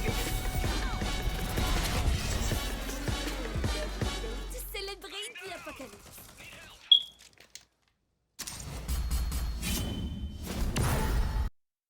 Standard. It's how we set the bar for Bruh, excellence. 45, When you put your bruh. best in, you'll always get your best out. Gold standard 100% claim. 24. November, coolest podcast in the world. In the new studio, I'm back again with Whack 100. I'm not happy, bro. What's wrong? You in this bougie ass studio, bro. You're not feeling it? I mean, I'm happy you making money and shit. I can tell you get.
Thank y'all. Twitch. Okay. Boom in the chat. Everybody's good. Yeah, I don't know what's going on with you. What the fuck is going on with Twitch? Maybe it's not Twitch. Maybe it's the streaming thing. Let me see. Did y'all see it on YouTube? Or did notifications just not go out? Maybe notifications just ain't go out. We'll go King Academics. That bitch. Okay, it's going up. Y'all know what's going on with Twitch.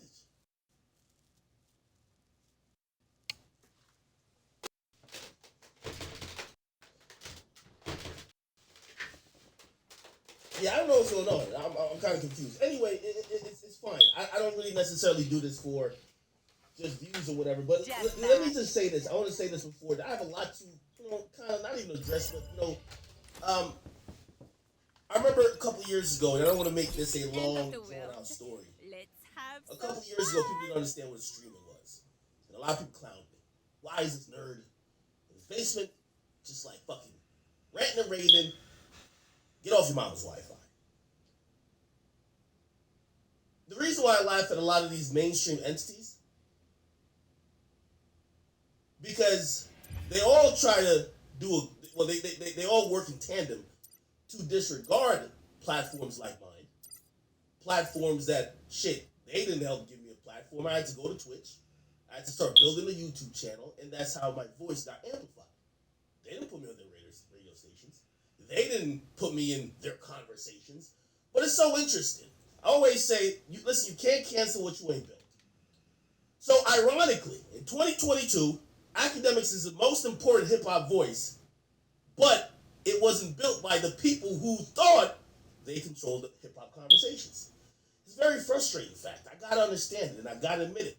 And the reason why, if you're thinking, no, that's you being cocky, is everybody reacting to every little thing I say.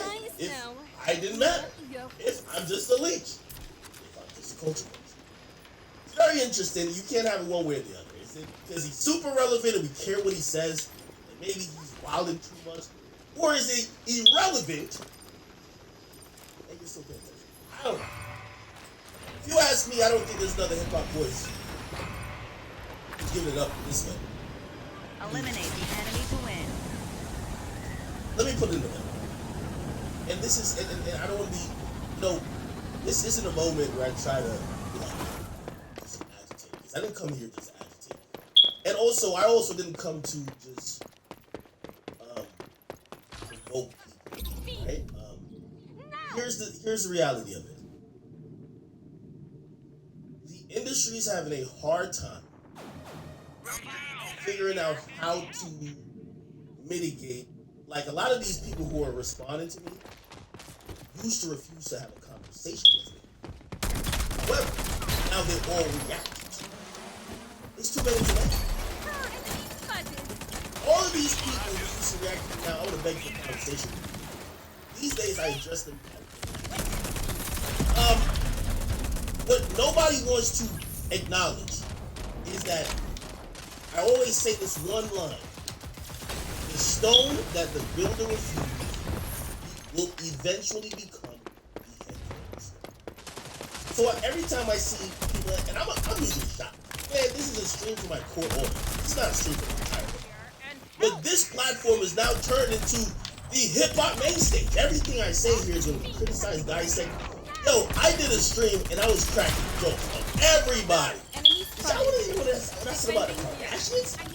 Everybody's getting jokes. Yo, they're taking it like it's the president of the United States just said something. I'm like, yo, it's cracking jokes. Everybody forget that I'm a fan. But I do want to say this before I get into it. And piggybacking off what I said, the stone the builder refused shall become the headquarters stone. Industry, by and large, all rejected it. And I do see they're all confused. How do they pick me? It wouldn't be y'all white daddies at Twitch and YouTube.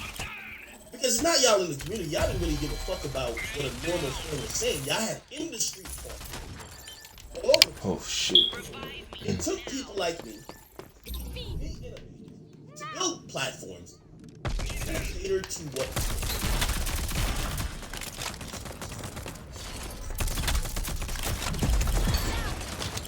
Damn!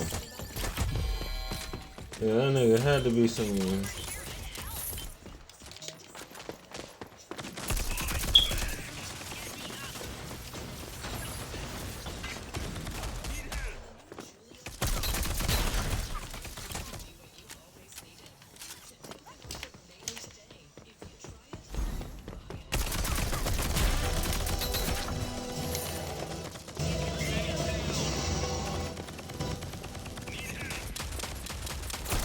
Now, when the fans have picked, and by the way, if you're watching this stream, whether you hate me or like me, you will support something else. If you're reacting to what I say, you're picking, you're validating, you're amplifying what I said. When I originally started streaming back in 2013, actually about 2014, I had a large audience on YouTube, but the world was becoming so pussy. Middle. Get back to fighting. If I say this type of thing that would be a little bit edgy, what I thought was maybe funny because I'm trying to crack a joke, the woke police was gonna take it and roll with it. I said, damn, I feel like I'm a slave.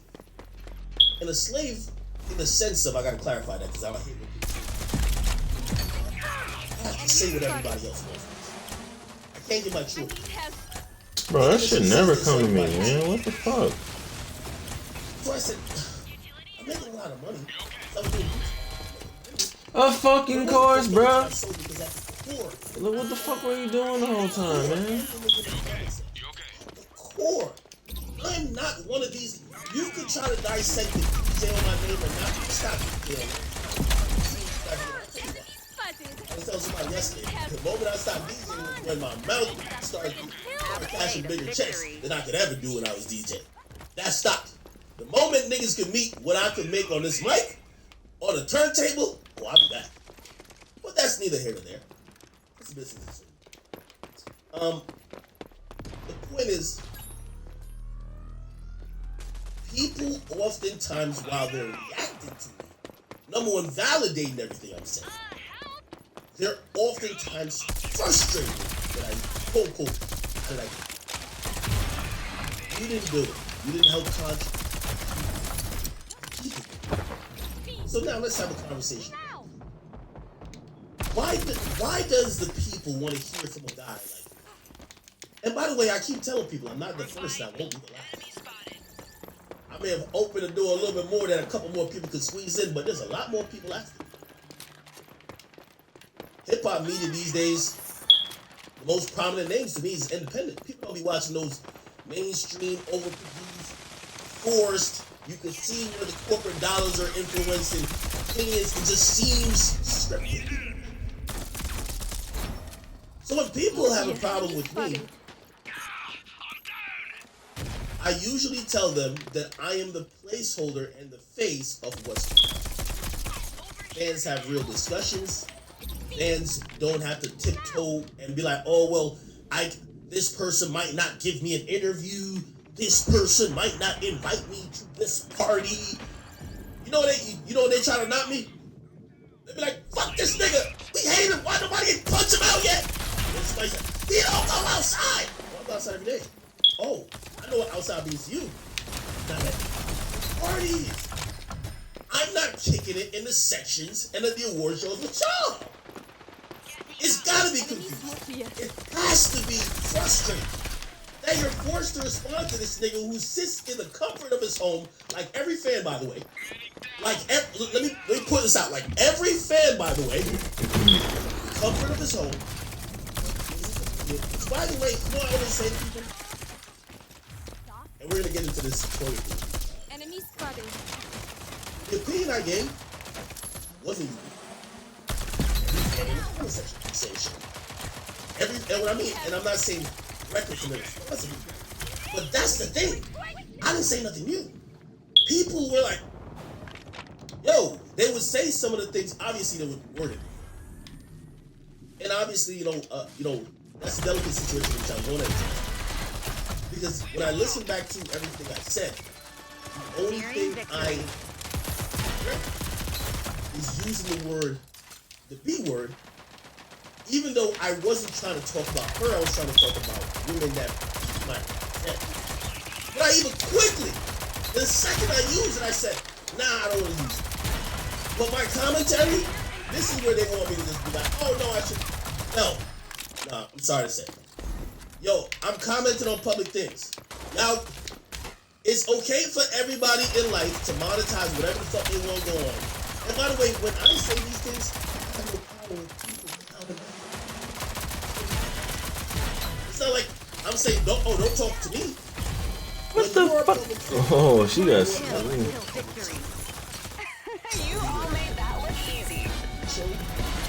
It's fucking crazy, man. If you put stuff out for public consumption, people will speak.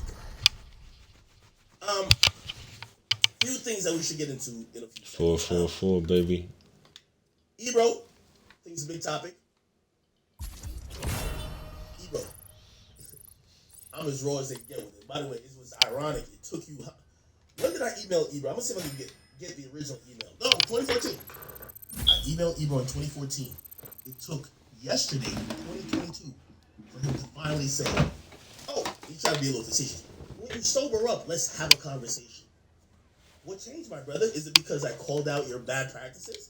I finally exposed the blackballing that you didn't. And by the way, I know you were getting a lot of pressure because the same artists who text you, Ebro, just to let you know, they all call me on this. I don't want to say specific names, but look at your text line. Like, yo, is this nigga act telling the truth, bro? Because I don't get no love over there.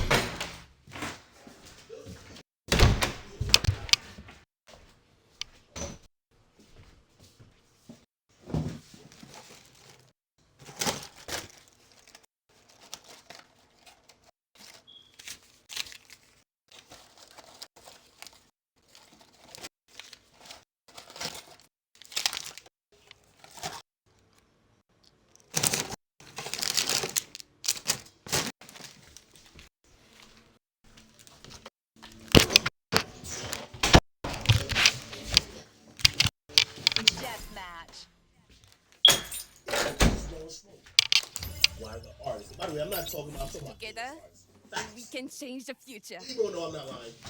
You wouldn't even receive it. Facts. So we'll get to that. that, but I definitely want to start off with this. Wake up today, and by the way, so this is the week where it's pick on academics week, right? You're gonna see more clips come up. People are gonna try to nitpick my streams. Keep in mind, they claim who gave him a platform. They claim whatever.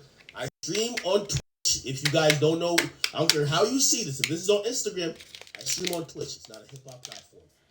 It took a gaming platform for me to fucking come on here and get my bag and build a hip hop audience.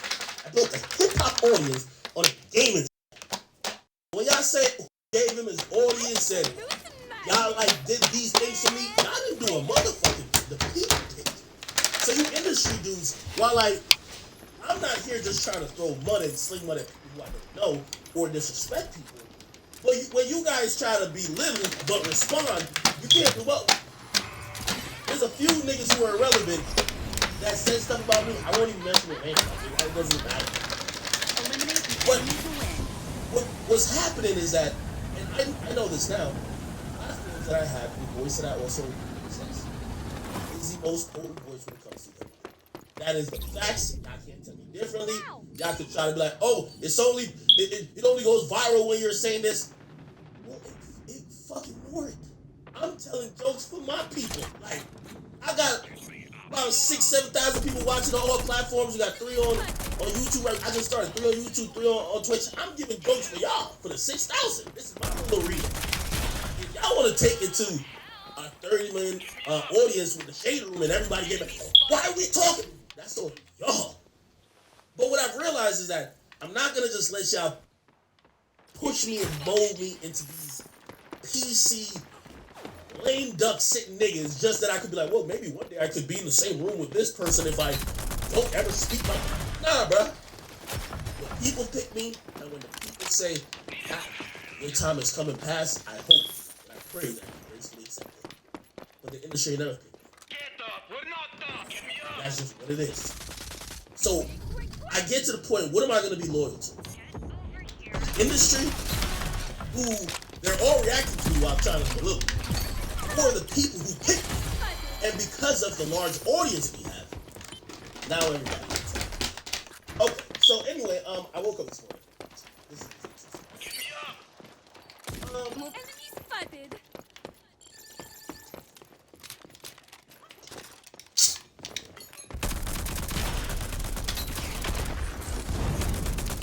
The gold standard in quality performance nutrition. Now with a great tasting plant protein. Come on, man. Fucking show them. I think it's dumb people talking about smart shit. Oh, we go.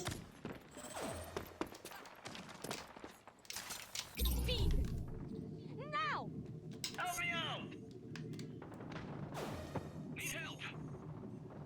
Need a hand. Get me up.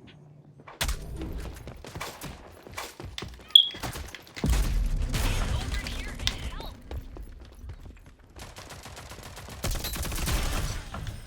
Lethal out. Enemy spotted. Look here.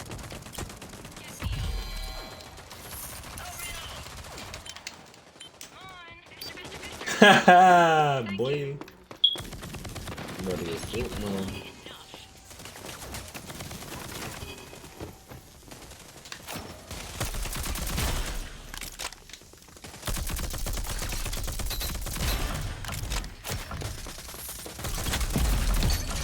Enemy look here. Come on, man, shoot this bitch ass nigga, man. Shoot that bitch ass nigga, man.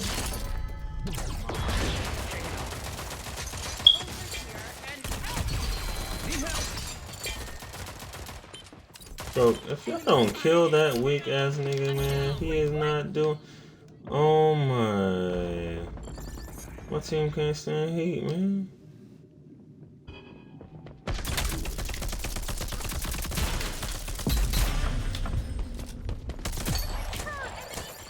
Oh my god. Look at what my team is, man. Look at what my team is, bro. No eyes on any part of the map but that one.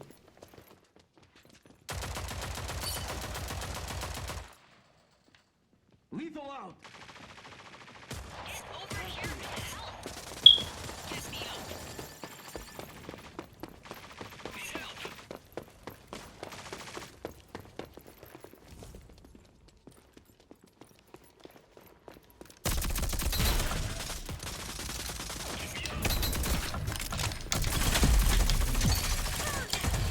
Come on, bro. Why can't I hit this motherfucker?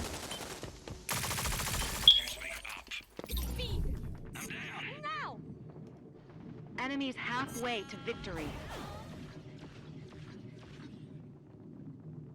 Enemy spotted.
What's up, people?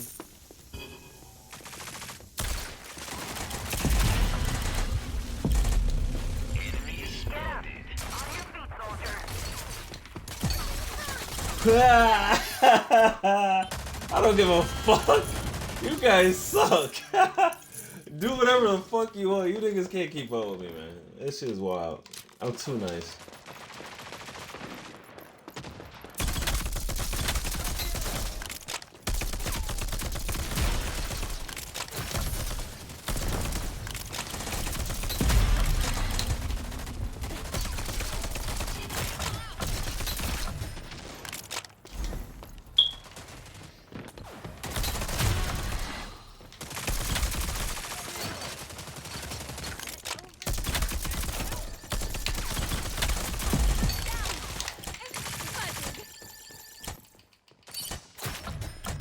Don't go the long way, bro.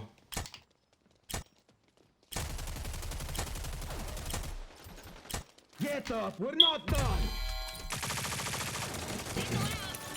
Nearing victory.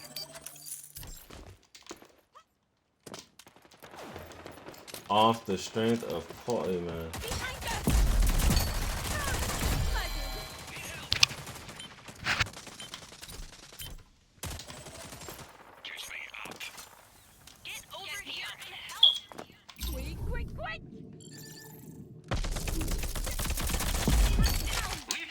What the fuck, man?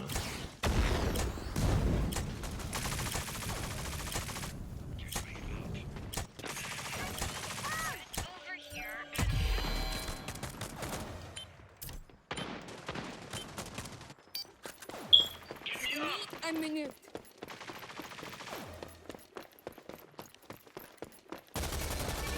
One kill until victory.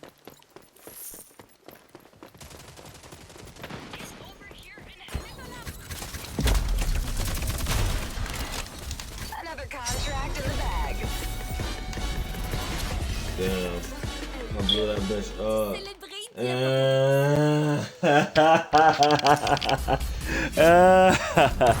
And we still got the teabag that motherfucking Dallas, yo.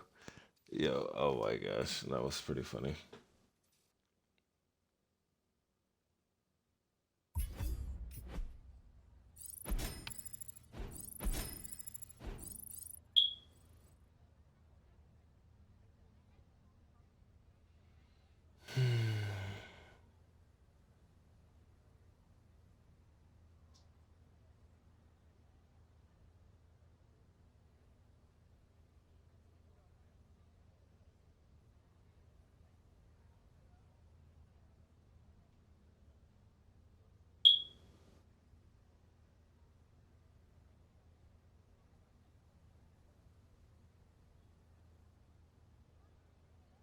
Oh, we not supposed to go, baby.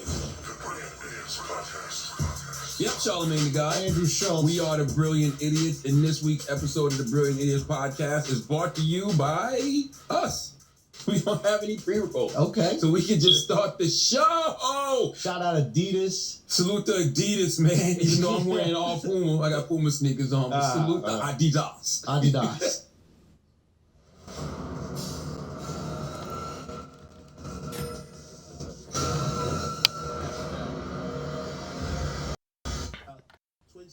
Twitch gambling?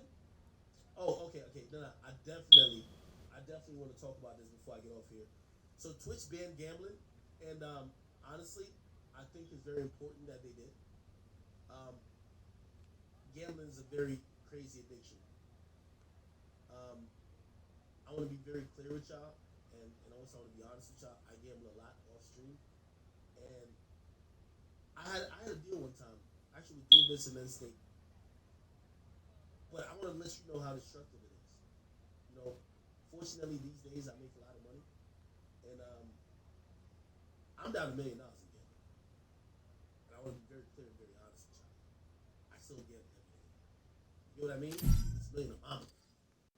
And all the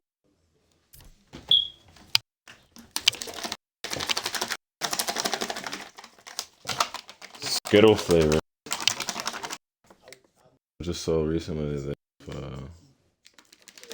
Skittle flavors that are chocolate, you know.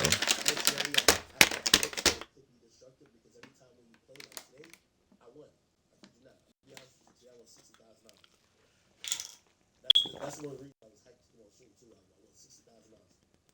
But bro, I'm down. Actually, the exact Deathmatch. Welcome to the stream, my friend. Alright, let's do it. Damn, what flip? Oh, crap, I got poop hair on my team. Potty snatcher. Potty snatcher, what the fuck? Yo. Who's taking your potty? Let's see. I'm going for Jukes this time. I gotta raise your level. Okay. Unfortunately, this game chat is hit or miss for me. Sometimes it works, sometimes it doesn't. Right now it's not. You just missed it. I just finished a match where I got 45 kills. And the second place on my team had 27. Ridiculous. I don't know which one I like better, poop hairs or potty snatcher. I don't know which sounds better. I don't even know. Actually, I kind of feel like potty snatcher is a good name. But I also feel bad for them. They love potty snatcher. You hear that? They love potty snatcher. I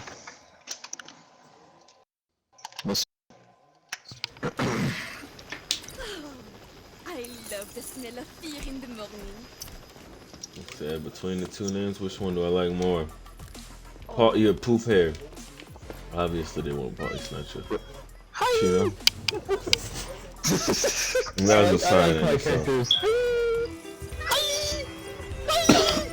You know those Joku girls or whatever they're called? That's what it reminds me of when she says Harley Quinn. Yeah. Yeah, when she says Hola, it's cute. I like it. Oh shit, I forgot to. Okay.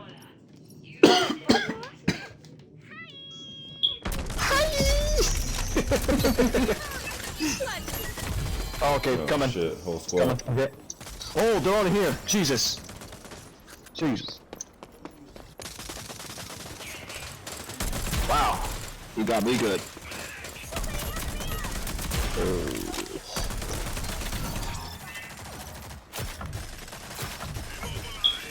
Enemies go here. Behind us.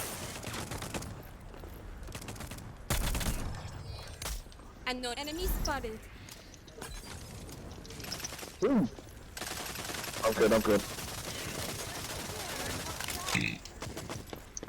Wow, I got someone with a little poison ability when I did.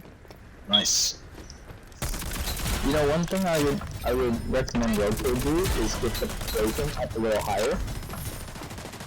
You know, when you toss the ult thing.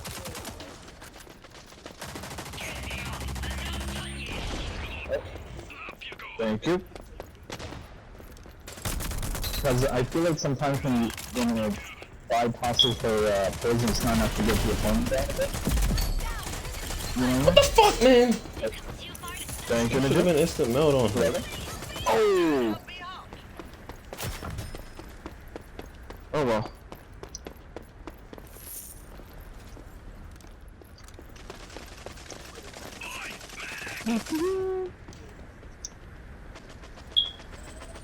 Oh, what the hell? Oh, Joker's right here.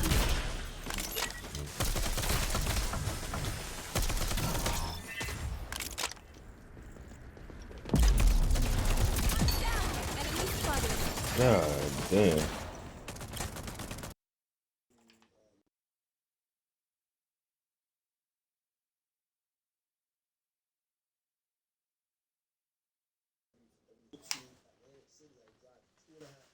Well, crashed like 8 times, right? It was a good match too. It was a good lobby. Yeah, that's how it goes though.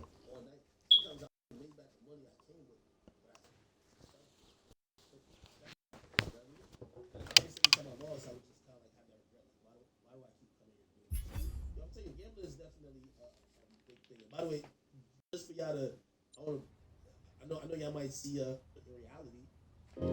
For equality, for laws that help and protect our community, for my son, daughter. These ads are so loud today, man. That is why I vote. Who do you I apologize. Check your registration. Either the ads are loud or Act just sucks at regulating his volume.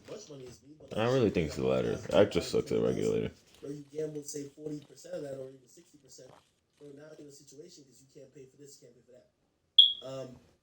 I think Twitch had to do something about it. I think the timing obviously is interesting because a lot of things Twitch should be trying to police or do things about, but this came out rather quickly, and I kind of agree with it, but I kind of don't. And what I mean I kind of agree with it is that I'm telling you, watching people gamble makes you want to gamble. I gamble every time I see somebody gamble. I don't do it on stream. I gamble privately. But when I watch a streamer gamble, I do gamble. And this is not woe is me. This is not feel bad for Act. I gamble. So if it does that to me, a 30-year-old man, what does it do to kids? I understand why they're taking that stance, but also it comes to influencers. Aiden's my guy. Aiden making a bag off it. Like when I mean bag, like pull the thing, like let's just say more than 2 million, but less than 5 per month for gambling, right? And he just like there's another guy named Rick. They were always like really honest. Like, oh, honestly, y'all shouldn't gamble. Y'all watch me do it, but don't do it. Look, gambling is one of those things. If you go to Vegas and you watch a nigga win Together, $100, we can change the future. Don't do this. Don't put your money in it. When you see another nigga win money, you're gonna put your money in it, and it sucks you in. And I'm gonna tell you, there was a time, like gambling runs to the family too. I'm gonna keep it honest with you. My father had a gambling addiction, heavy gambling addiction. Not actually nothing that were like he was gambling, to where we didn't have a place to live. By the way, and also gambling doesn't care about educational level. My father was a head principal. Let's take my character. He's running. Yeah, level 1 running. The master bitch. Bar? You're fucking retarded. Push it. Bar? Which that's what it also made me think. I don't think gambling addiction is hereditary, but I did get into it. I'll tell you, before I got some type of fame and notoriety and started making money off what I love to do, which is obviously this now.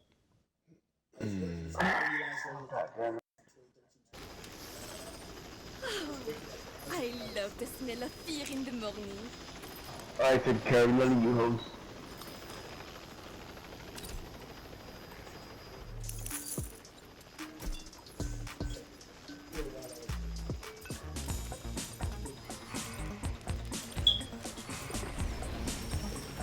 You're running, I swear to God, I'm not gonna pick you up at all. I'm picking up everybody else definitely. Roman. He's a bitch. And you never will go on him. That's fucking disrespectful. Pick a character you're actually good at. It's fucking. God damn it, I'm fucking. Thursday night, 2 a.m.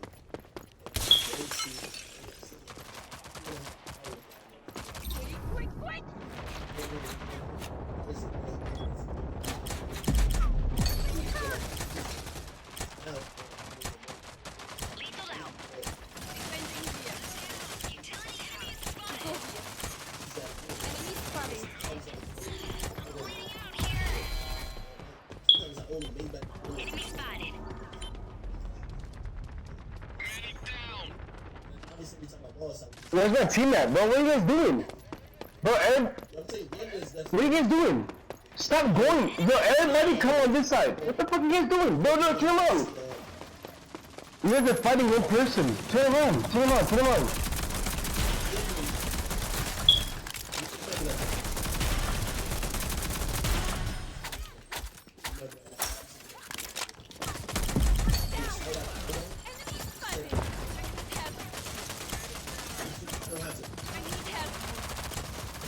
Okay, my team is dumb as fuck. You guys, stop fighting one person. You guys are fighting, like... Hey man, I'm gonna shut up. Lost 37 million. So like, pretty much it shows it's like 50%.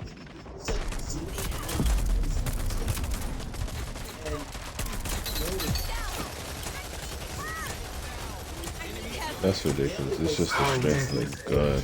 Somebody help me.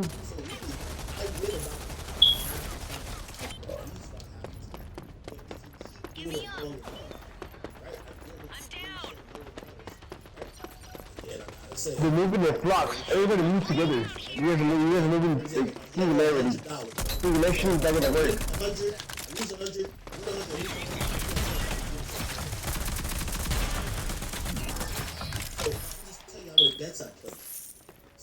Get out, guys. Get out. No, don't rush. It's crazy. Wins come by. So all the losses. This way. Enemy spotted. Go here.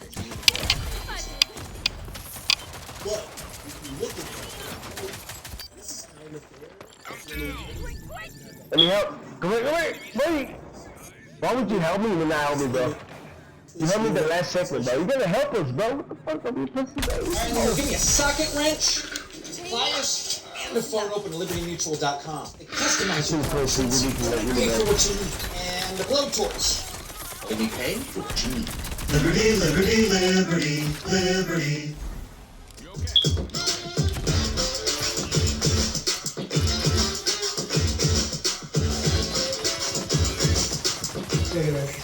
You just slide your foot down.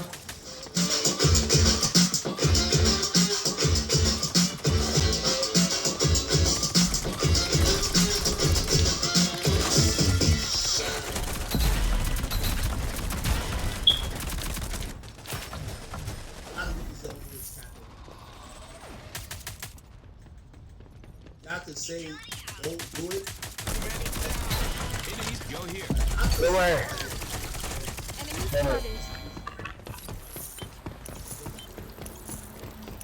Like on Twitch, a lot of people got a bunch of like underage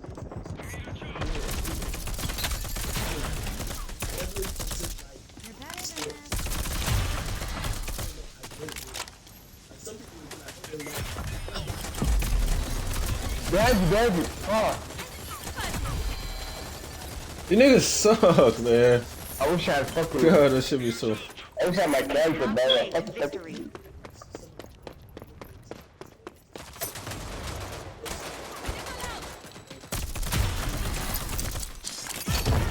Oh my fucking god. This is a one-time thing. Appreciate it. Un minute.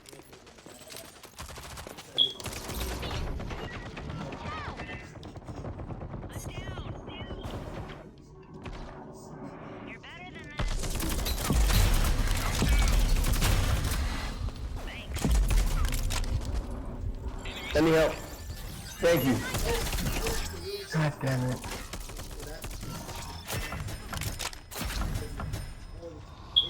Enemy spotted.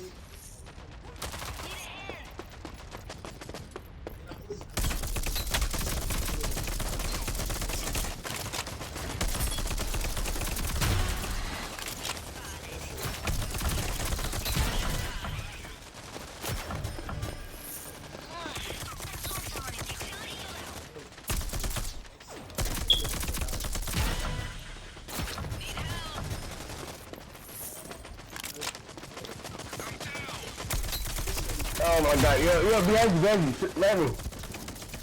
Lenny. You ready? Check, yo. Revive me. God damn. Turn around, dude.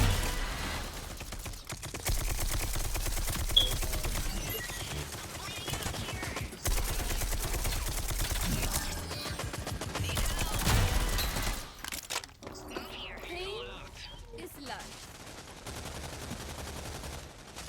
Thanks.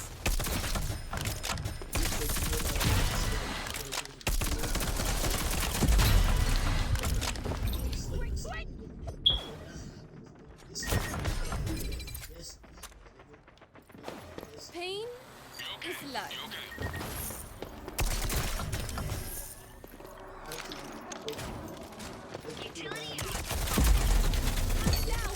Enemies go here.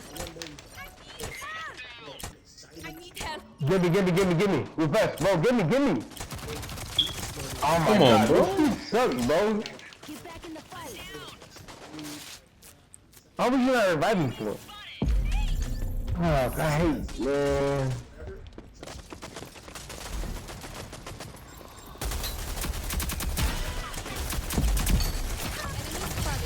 Of course, you motherfuckers aren't shooting. I only pushed out because it made sense that you guys would be.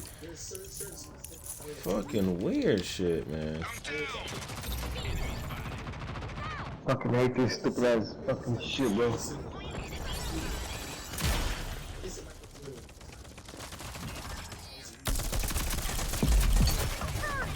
I don't get it.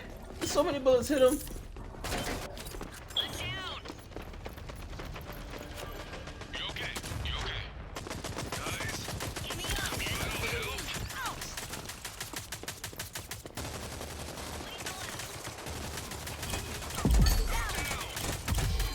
I mean, sure, dude. He hits me with 3 bullets. So I'm rolling. I can't even react. You know, you don't even know. What the fuck is this, bro? Okay, I'm sorry.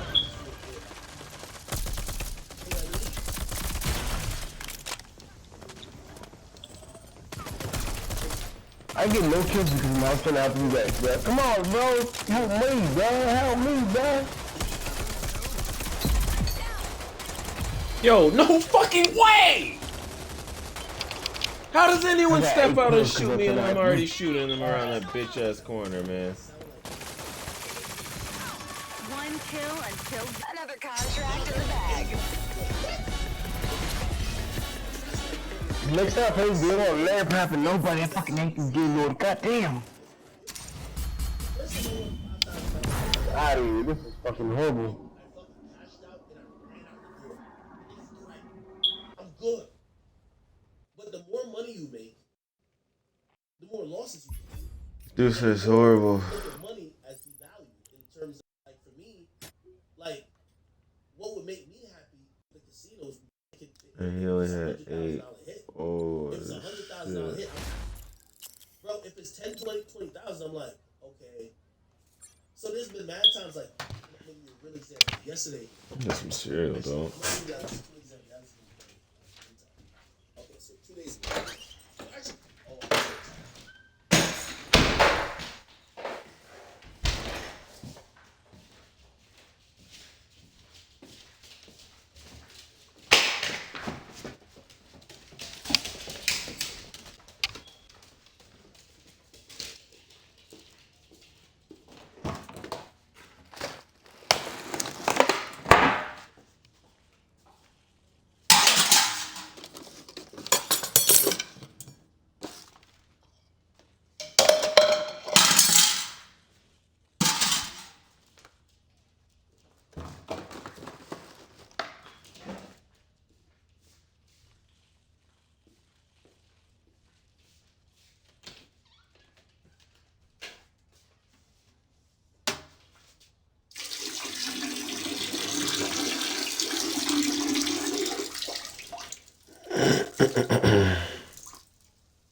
Should do get some coffee after all. So you can ever hope for, right?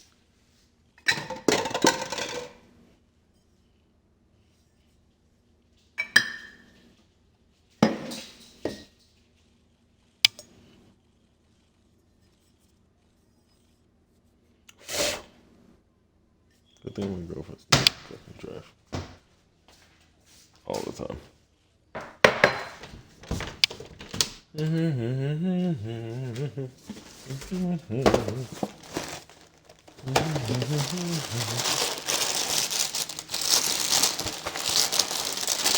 I only got one bowl of my cereal. I'm like, what? That shit like 3 days ago.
But I'll never gamble.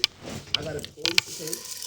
I have all these fucking, supercars and fucking mansions and runs for different places. I'm not that dumb. It wouldn't get to that level, right? And also, I always tell people, the reason why I got a chain now is because, When you find a charcoal toothpaste that epically whitens your smile, you might find yourself... Gambling makes you feel money devalued. So I remember when I did get the money, I was just like, let me just buy something tangible with it. Because what's going to happen is I'm going to give it back to the casino. So gambling is very destructive, bro. I'm giving y'all my realistic approach and my realistic, story about it. This is not for y'all to feel bad for me. Ack is not broke. Ack is... If I could lose 100, just think if a nigga could lose 100,000, he's fine, right? It's cool. And I made back 60 today, so don't feel bad for me. But I do understand when people are talking about it.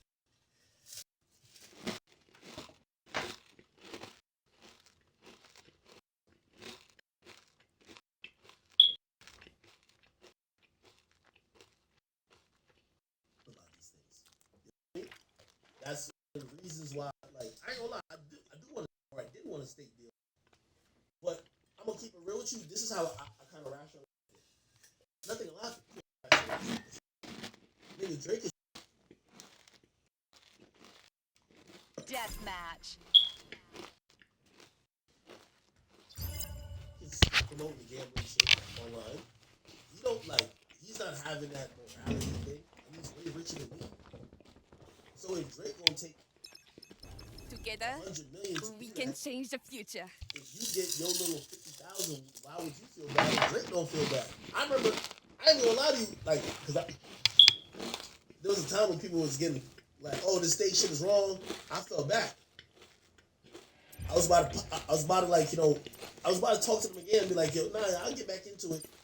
And the reason why was Drake did it. I'm like, damn, I'm over here thinking I'm morally bad, but Drake, the person who everybody loves, because I don't want to be no fucked up person. The person who everybody loves, Drake is doing it. If Drake is a million times better than me and he's doing it, what good is it if I'm like, oh no, I'm being a moral police. I just don't want to. So it's kind of one of those things, but I understand Twitch had to make a move.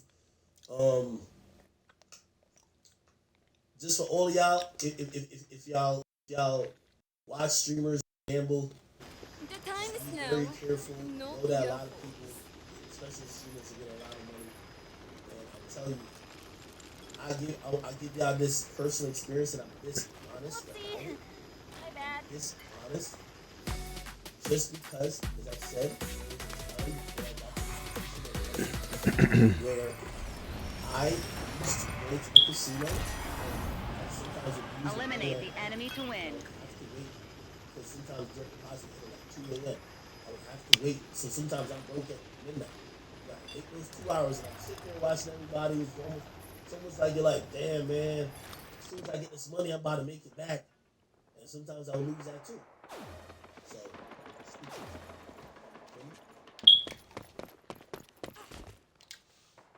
Deploying lethal. Yeah. Anyway, FanDuel, man, for all the fucking money I lost in the site, man. If you want to give me a sponsor. Well, I do it for sports betting. For some reason, which by the way, Twitch didn't ban sports betting. They only get sports betting like they don't care about sports betting. But they do care about like blackjack and poker and slots. I think it's really because of like, I think state and their websites taking over this everybody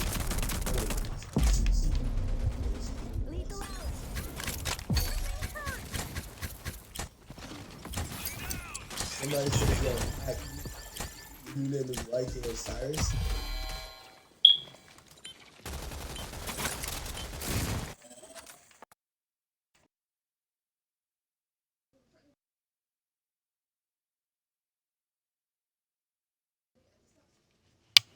My fault. Oh, no, it's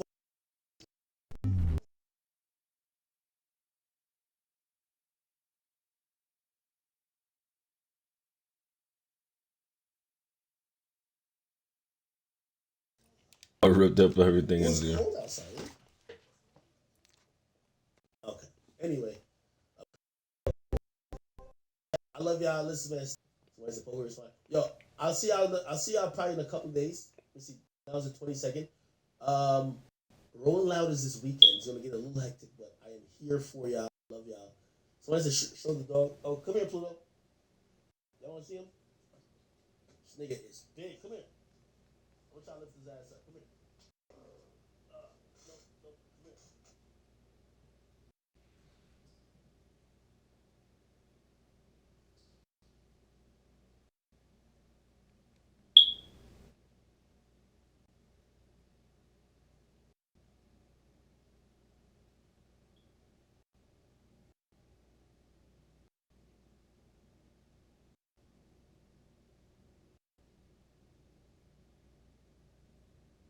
Voting. It's the best way to protect our elections so we can get back to enjoying life.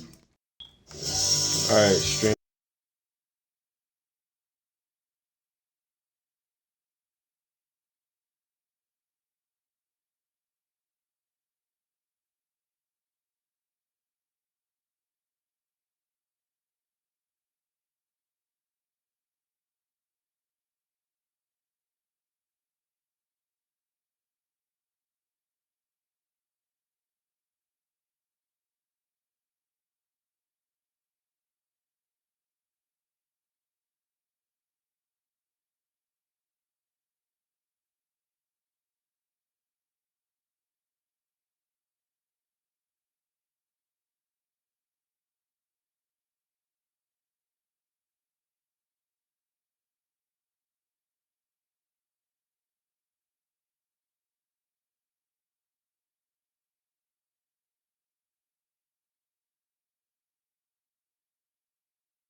But I want to put it out there.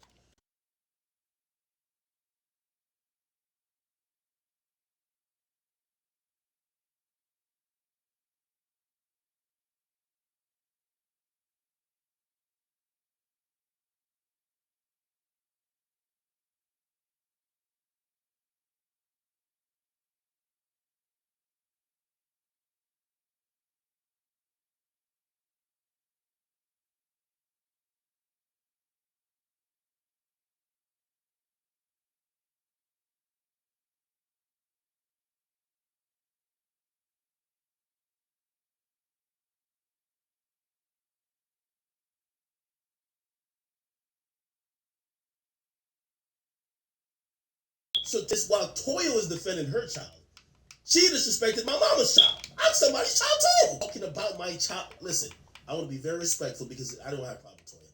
But let's be honest, Toya, I'm not talking about.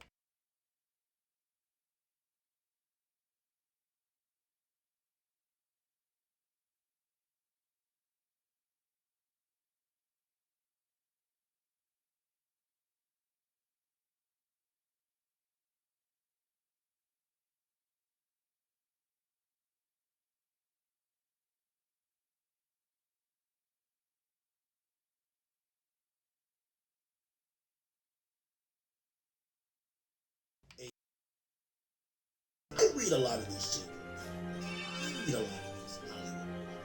I read a lot of these spiritual word and these other platforms comments. When she's posting, and I've never heard you complain at the platforms like, why are you posting my child? This is private. No, because you understand she's either pursuing a career or she's enjoying the limelight of sharing her life. Now again,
This music is fucking incredible.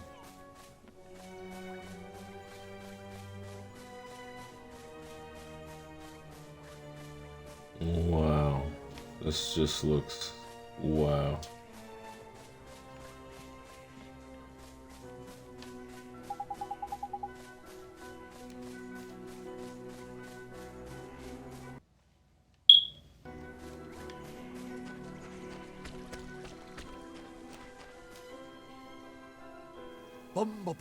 Mr. Drippy! Wait for me!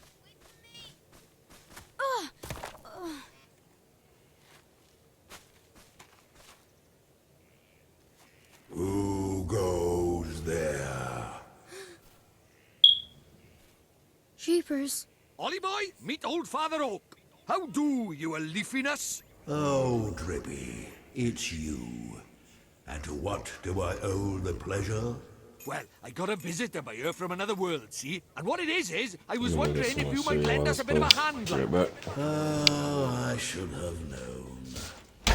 You only ever come to see Come on. me when I really... Sorry, you tall ship. You know I'm always very grateful. This boy. Ah, spotted it. Did you bark ship? Well, the pure-hearted one. He who will drive out the darkness. And Drippy, you mean to... That's right, your ancient ship. We're off to give Shadar a right royal hiding. You?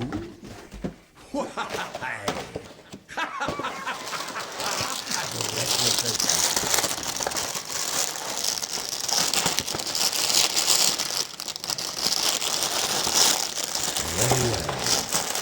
You shall have my aid. First, you had better give the boy a familiar, have you not? Oh, yeah! Clean forgot. He's right, Ollie boy. Sorry about Might be a that. bit early, but I suppose we better Didn't teach you realize how I to didn't mute conjure up myself. familiars, innit? Familiars? Yeah, familiars. Here in our world, you can magic up little fighting creatures from your heart, see? They're called familiars. Where we're going, the beasties are only going to get bigger and meaner. Little magic So, fighting you're creatures gonna from need my a heart, helping huh? hand, or claw, or beak, or tentacle. Can I really do it? Well, there's only one way to find out. You want to help your mum, don't you? Sure I do. Well then, grab your wizard's companion and turn to the page marked Form Familiar.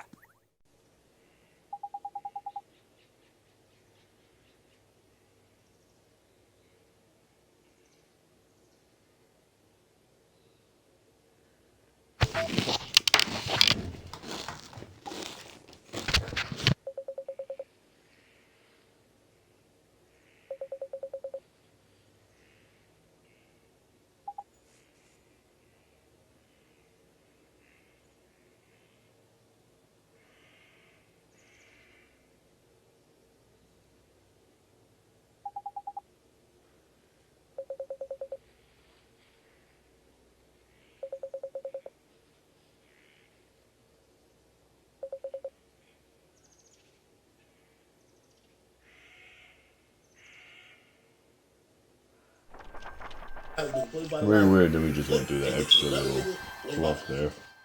I didn't say nothing wrong with her. That's normal. That's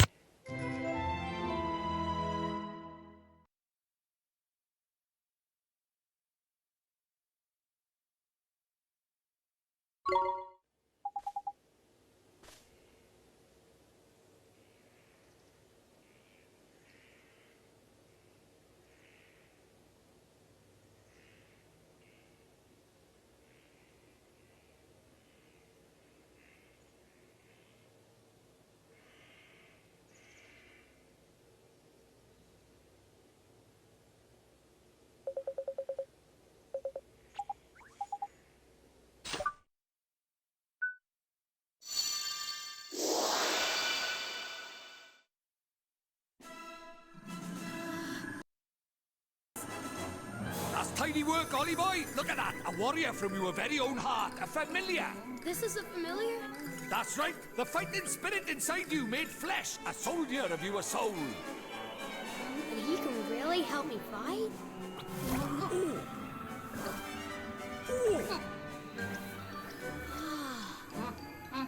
Huh? Ouch! That was a mean trick. And the stronger you get, the harder he's gonna hit as well. Wow.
Uh-oh. Huh?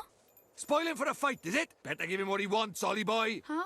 But what do? Just think what you want him to do and he'll do it. It's as easy as falling off a log, man. Okay? Just think what I want him to do. Here goes.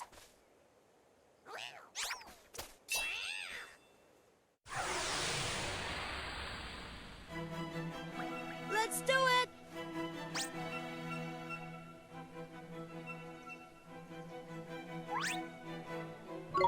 Here goes!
We can do this! Here goes!